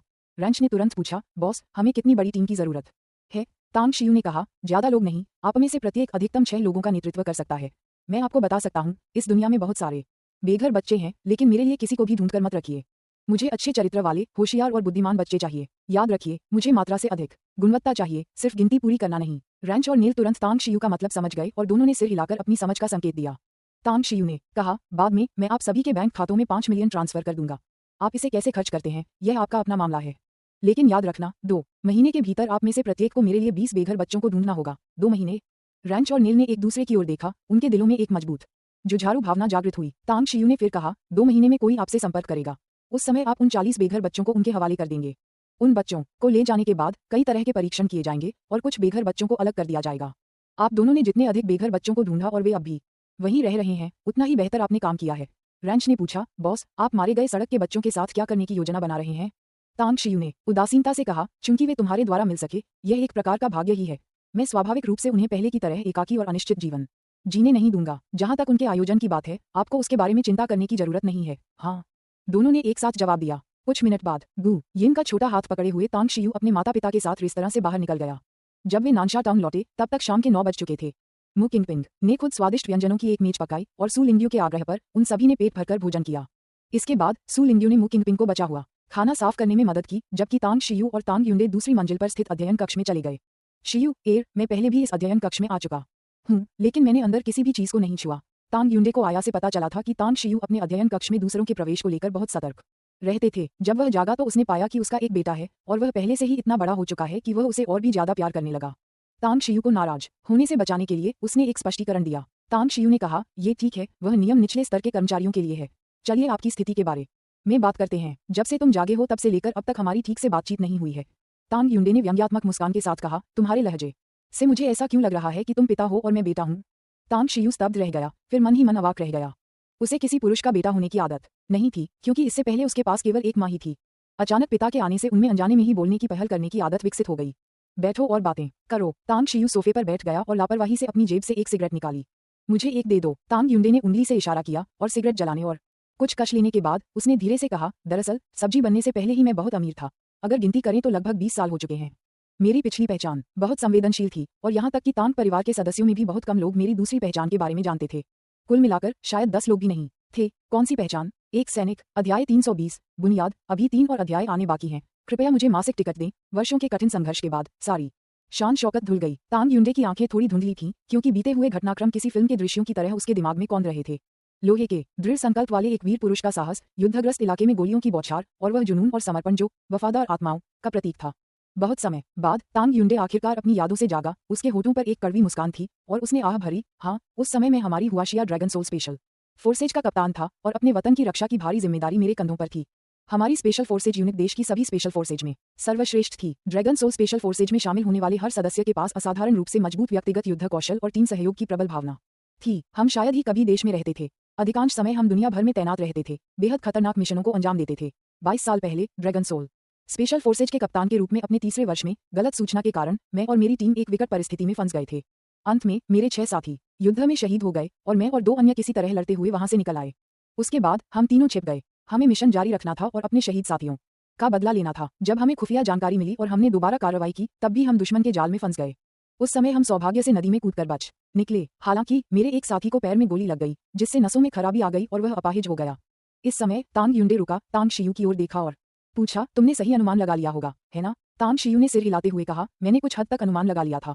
तुम्हें जानकारी देने वालों में कोई गद्दार जरूर रहा होगा, है ना? या शायद किसी ने जानबूझकर तुम्हें विदेश में मरवाना चाहा हो। अपनी व्याख्या के दौरान तांग युंडे का हत्या करने का इरादा बहुत प्रबल था। तांग शियू चुपचाप सुनती रही और अंततः उसे पूरी कहानी समझ आ गई। इसलिए तांग युंडे ने ये खबर छिपा ली कि उसके दोनों साथी अभी भी जीवित हैं। बाद में तांग परिवार के राजनीतिक प्रतिद्वंद्वियों ने तांग परिवार के मुखिया तांग गुशेंग को तांग युंडे को परिवार से निष्कासित करने के लिए मजबूर कर दिया। अन्यथा दागी तांग परिवार की घरेलू राजनीतिक क्षेत्र में उपस्थिति कई लोगों को नापसंद होगी। दबाव में आकर तांग गुशेंग ने अपने बेटे तांग युंडे से पूरी रात बात की। अंततः दुख और निराशा से व्याकुल तांग युंडे ने अपना गृहनगर छोड़ दिया और अपने एक साथी सैनिक के गृहनगर स्टार सिटी आ गया। क्या इसीलिए आप उस समय स्टार सिटी में रहते थे? तांग शियू ने भौहें चढ़ाकर उदासीनता से पूछा। तांग युंडे ने सिर हिलाकर कहा, हाँ, सही है। मेरा एक साथी विदेश में शहीद हो गया था और मुझे पता था कि घर पर उसकी बूढ़ी माँ ही बची है, इसलिए मैं उनकी देखभाल करने के लिए स्टार सिटी में ही रुक गया। स्टार सिटी में बसने के तीसरे महीने में ही उस बूढ़ी माँ का देहांत हो गया। दिल के दर्द से उबरने के लिए मैंने कुछ समय तक शराब का सहारा लिया। नतीजतन शराब पीने से पेट में खून बहने के कारण मुझे अस्पताल ले जाया गया, जहां मेरी मुलाकात आपकी माँ से हुई, जो उस अस्पताल में नर्स के रूप में काम कर रही थी। तांग शियू ने पूछा, तुम उस समय सब्जी कैसे बन गए थे? तांग युंडे ने आह भरते हुए कहा, विदेश में एक मिशन के दौरान हमारा सामना अगाध असुर नामक संगठन से हुआ था। वह संगठन बेहद रहस्यमय था और उसके सदस्य अत्यंत खूंखार थे। उस समय एक बंधक को छुड़ाने के प्रयास में हमने गलती से अगाध असुर संगठन के उपाध्यक्ष को मार डाला था। परिणामस्वरूप हमें उनके भयंकर प्रतिशोध का सामना करना पड़ा। दोनों बार जब हम जाल में फंसे, तो वह जाल उस संगठन और चीन में तांग परिवार के राजनीतिक प्रतिद्वंद्वियों द्वारा बिछाया गया था, जिनके हित आपस में जुड़े हुए थे और उन्होंने हाथ मिला लिया था। अगाध असुरा। तांग शियू ने चुपके से संगठन का नाम याद कर लिया। तांग युंडे ने आगे कहा, मैंने उस समय उन दोनों भाइयों को अपने साथ चीन वापस नहीं जाने दिया, आंशिक रूप से यह पता लगाने के लिए कि गद्दार क्यों था, और आंशिक रूप से उन दोनों भाइयों को अपनी मौत का नाटक करने के लिए, ताकि रसातल असुर संगठन उनका पीछा करना जारी न रख सके। लेकिन एबिस असुर संगठन के लोगों को विभिन्न माध्यमों से पता चल गया कि मैं स्टार सिटी में हूँ। उस दिन 5 लोग प्रकट हुए। उनमें से एक एबिस असुर संगठन का स्वर्ण वस्त्रधारी हत्यारा था और बाकी 4 रजत वस्त्रधारी हत्यारे थे। जहां तक मुझे पता है, एबिस असुर संगठन में एक पदक्रम प्रणाली है, निम्नतम से उच्चतम तक। काले वस्त्रधारी हत्यारे, रजत वस्त्रधारी हत्यारे, स्वर्ण वस्त्रधारी हत्यारे और बैंगनी वस्त्रधारी हत्यारे। शियू, भविष्य में अगर तुम्हारा सामना रसातल असुर संगठन के किसी भी सदस्य से हो, तो उनसे यथासंभव दूर रहना। वे लोग बेहद क्रूर और शक्तिशाली हैं। उस समय चीन में मेरी ताकत को बहुत ही असाधारण माना जाता था, लेकिन मैं मुश्किल से एक स्वर्ण वस्त्रधारी हत्यारे और 4 रजत वस्त्रधारी हत्यारों को ही मार पाया। अंत में गंभीर चोटों के कारण मैं कोमा में चला गया और तब से अब तक बेहोश हूँ। तांग शियू ने पूछा, ये किस तरह का संगठन है? तांग युंडे ने सिर हिलाते हुए कहा, मुझे नहीं पता। उस समय भले ही मुझे देश के बहुत उच्च स्तरीय सैन्य रहस्यों तक पहुंच प्राप्त थी, फिर भी मैं ये पता नहीं लगा सका कि रसातल असुर संगठन वास्तव में किस प्रकार का संगठन है, या शायद हमारे देश के नेता भी नहीं जानते कि रसातल असुर संगठन वास्तव में किस प्रकार का संगठन है। तांग शियू ने अपनी आंखें सिकोड़ी और चुपचाप सिर हिलाया। वह समझ सकता था, आखिरकार इस दुनिया में कई ऐसे विशेष अस्तित्व हैं जो बाहरी लोगों के लिए बिल्कुल विशालकाय हैं, जिनकी शक्ति इतनी जबरदस्त है कि लोग भय से कांप उठते हैं। बायान रेस्टोरेंट के अस्तित्व की तरह ही, तांग युंडे ने कहा, सेना छोड़ने और स्टार सिटी में रहने के बाद मैं उन 2 भाइयों के साथ गुप्त रूप से संपर्क में रहा, जो छद्म नामों से रह रहे थे। हम तीनों ने मिलकर एक समूह कंपनी की स्थापना की, जिसका प्रबंधन उनमें से एक भाई करता है। कंपनी में मेरी 40% हिस्सेदारी है और अब हांगकांग में उस समूह कंपनी की कुल संपत्ति करोड़ों डॉलर में है। इसका मुख्यालय मकाओ में है और इसका नाम यान सोल ग्रुप है। तांग शियू को बड़ी कंपनियों, खासकर मकाओ की कंपनियों के बारे में ज्यादा जानकारी नहीं थी और उन्होंने उनके बारे में कभी सुना भी नहीं था। तथापि अरबों डॉलर की कुल संपत्ति होना इस बात का प्रमाण है कि यह समूह कंपनी बेहद शक्तिशाली है। और चूंकि उनके पिता के पास 40% शेयर हैं, इसका मतलब है कि उनकी कुल संपत्ति भी अरबों डॉलर में है। तांग युंडे ने गहरी सांस ली और कड़वाहट से कहा, दरअसल रसातल असुर संगठन के लोगों द्वारा मुझे ढूंढे जाने से पहले ही मुझे बेचैनी महसूस हो रही थी। इसलिए तुम्हारी माँ और मैंने न केवल शादी नहीं की, बल्कि विवाह प्रमाण पत्र लेने की हिम्मत भी नहीं की। इसके अलावा मुझे डर था कि अगर मुझे सच में कुछ हो गया तो तुम्हारी माँ की देखभाल कोई नहीं करेगा, इसलिए मैंने चुपके से सु शांगविन को शांगविन ग्रुप स्थापित करने में मदद की, जिसकी पंजीकृत पूंजी 20 लाख थी जो मैंने उसे दी थी। बस मुझे यह उम्मीद नहीं थी कि मेरे साथ जो हुआ उसके बाद उसने न केवल तुम्हारी माँ के सुखमय जीवन को सुनिश्चित करने का अपना वादा नहीं निभाया, बल्कि हर संभव तरीके से तुम्हारे और तुम्हारी माँ के लिए मुश्किलें खड़ी कर दी। तांग शियू का दिल कांप उठा और उसने पूछा, आपका मतलब है सु शांगवेन की शुरुआती पूंजी आपने दी थी? आपका उसके साथ कोई समझौता था? तांग युंडे ने सिर हिलाते हुए कहा, बिल्कुल सही। वरना आपको क्या लगता है कि गांव से स्टार सिटी में काम करने आए एक नौजवान ने कंपनी रजिस्टर करने के लिए इतनी बड़ी रकम कैसे जुटाई होगी? यहाँ तक कि उसके शुरुआती कुछ छोटे प्रोजेक्ट भी मैंने ही करवाए थे। तांग शियू ने धीरे धीरे अपनी आंखें बंद कर लीं और तांग युंडे के प्रति उसके मन में बची आखिरी थोड़ी सी नाराजगी भी पूरी तरह से गायब हो गई। पिताजी, क्या आपने उसे देखा है? तांग युंडे ने सिर हिलाकर कहा, मैं जेल गया था और उससे मिला था। चाहे कुछ भी हो जाए, वह तुम्हारी माँ का सगा भाई है। खून का रिश्ता पानी के रिश्ते से गहरा होता है और भले ही मैं उससे बहुत नफरत करता हूँ, लेकिन तांग शियू ने चुपचाप सिर हिलाया और कहा, आपने मुझे वह सब कुछ बता दिया जो मैं जानना चाहती थी। अब मैं बस एक बात कहना चाहती हूँ, मेरी माँ 20 वर्षों से कष्ट झेल रही हैं। उनके जीवन का उत्तरार्ध आपके हाथों में है। मुझे आशा है कि आप उन्हें सुख प्रदान कर सकेंगी। तांग युंडे ने व्यंग्यात्मक हंसी हंसते हुए कहा, वह मेरी पत्नी है, बेशक मैं उसे खुश रखूंगा। सिर्फ उसे ही नहीं, तुम मेरे बेटे हो और मैं तुम्हें भी खुश रखूंगा। तुम जो भी चाहो, जब तक मैं कर सकता हूँ, मैं तुम्हारे लिए उसे पाने के लिए पूरी कोशिश करूंगा, और तुम जो भी करना चाहो, मैं बिना शर्त तुम्हारा समर्थन करूंगा। तांग शियू के चेहरे पर हल्की सी मुस्कान आई और उसने कहा, आसमान, धरती या माता पिता पर निर्भर रहने से कोई हीरो नहीं बन जाता। मैं अपने दम पर दुनिया बना सकता हूँ। मुझे लगता है कि आप जैसा बाप वैसा बेटा वाली कहावत समझते हैं, है ना? तांग युंडे हंसते हुए बोला, मैं समझ गया। तांग शियू ने सिर हिलाया और फिर अचानक पूछा, भविष्य के लिए आपकी क्या योजनाएं हैं? तांग युंडे ने कहा, सबसे महत्वपूर्ण बात यह है कि तुम अपनी माँ का साथ दो। मैंने अपना सारा सामान उन्हें दे दिया है, अब से मुझे उन्हीं के सहारे जीना होगा। बदले के बारे में क्या? तांग शियू ने उदासीनता से पूछा। तांग युंडे कुछ पल चुप रहे, फिर धीरे से बोले, पुराने द्वेष का बदला जरूर लिया जाएगा, लेकिन अभी नहीं। मैंने 20 साल इंतजार किया है, इसलिए थोड़ा और इंतजार करने में कोई हर्ज नहीं है। तांग शियू ने गहरी सांस ली और ठंडे स्वर में कहा, जब बदला लेने का समय आए तो मुझे बता देना। तांग युंडे ने हल्की सी मुस्कान के साथ कहा, ठीक है, मैंने अपने बारे में सब कुछ बता दिया है। अब क्या आपको मुझे यह नहीं बताना चाहिए कि आप क्या कर रहे थे? तांग शियू ने अपने विचारों को व्यवस्थित करते हुए कहा, मैंने शेंग तांग ग्रुप की स्थापना की है, जो एक छोटा उद्यम है। मैंने प्रशांत महासागर में एक द्वीप खरीदा है, जिसका पुनर्निर्माण चल रहा है। ये भविष्य में हमारे परिवार का आधार होगा। इसके अलावा मेरी एक और पहचान है, जिसके बारे में मेरी माँ को भी नहीं पता। मुझे जिंगमेन द्वीप पर स्थित बान रेस्टोरेंट का मालिक माना जाता है। बान रेस्टोरेंट? तांग युंडे ने उलझन में पूछा, जिंगमेन द्वीप पर आपका कारोबार कैसे है? तांग शियू ने कहा, इस मामले को कुछ शब्दों में समझाया नहीं जा सकता। सही समय आने पर मैं आपको बताऊंगा। आपको बस इतना जानना है कि बान रेस्टोरेंट के लोग हमारे अपने हैं। तांग युंडे ने सिर हिलाकर कहा, मैं समझ गया। उसने एस्ट्रे में अपनी सिगरेट बुझाई और फिर पूछा, प्रशांत महासागर में एक द्वीप खरीदना काफी महंगा रहा होगा, है ना? तांग शियू ने कहा, यह काफी महंगा था। उस समय इसकी कीमत 2.5 अरब थी और मैंने ये पैसा चेन झिझोंग से उधार लिया था। हालांकि वह पैसा उन्हें चुका दिया गया है।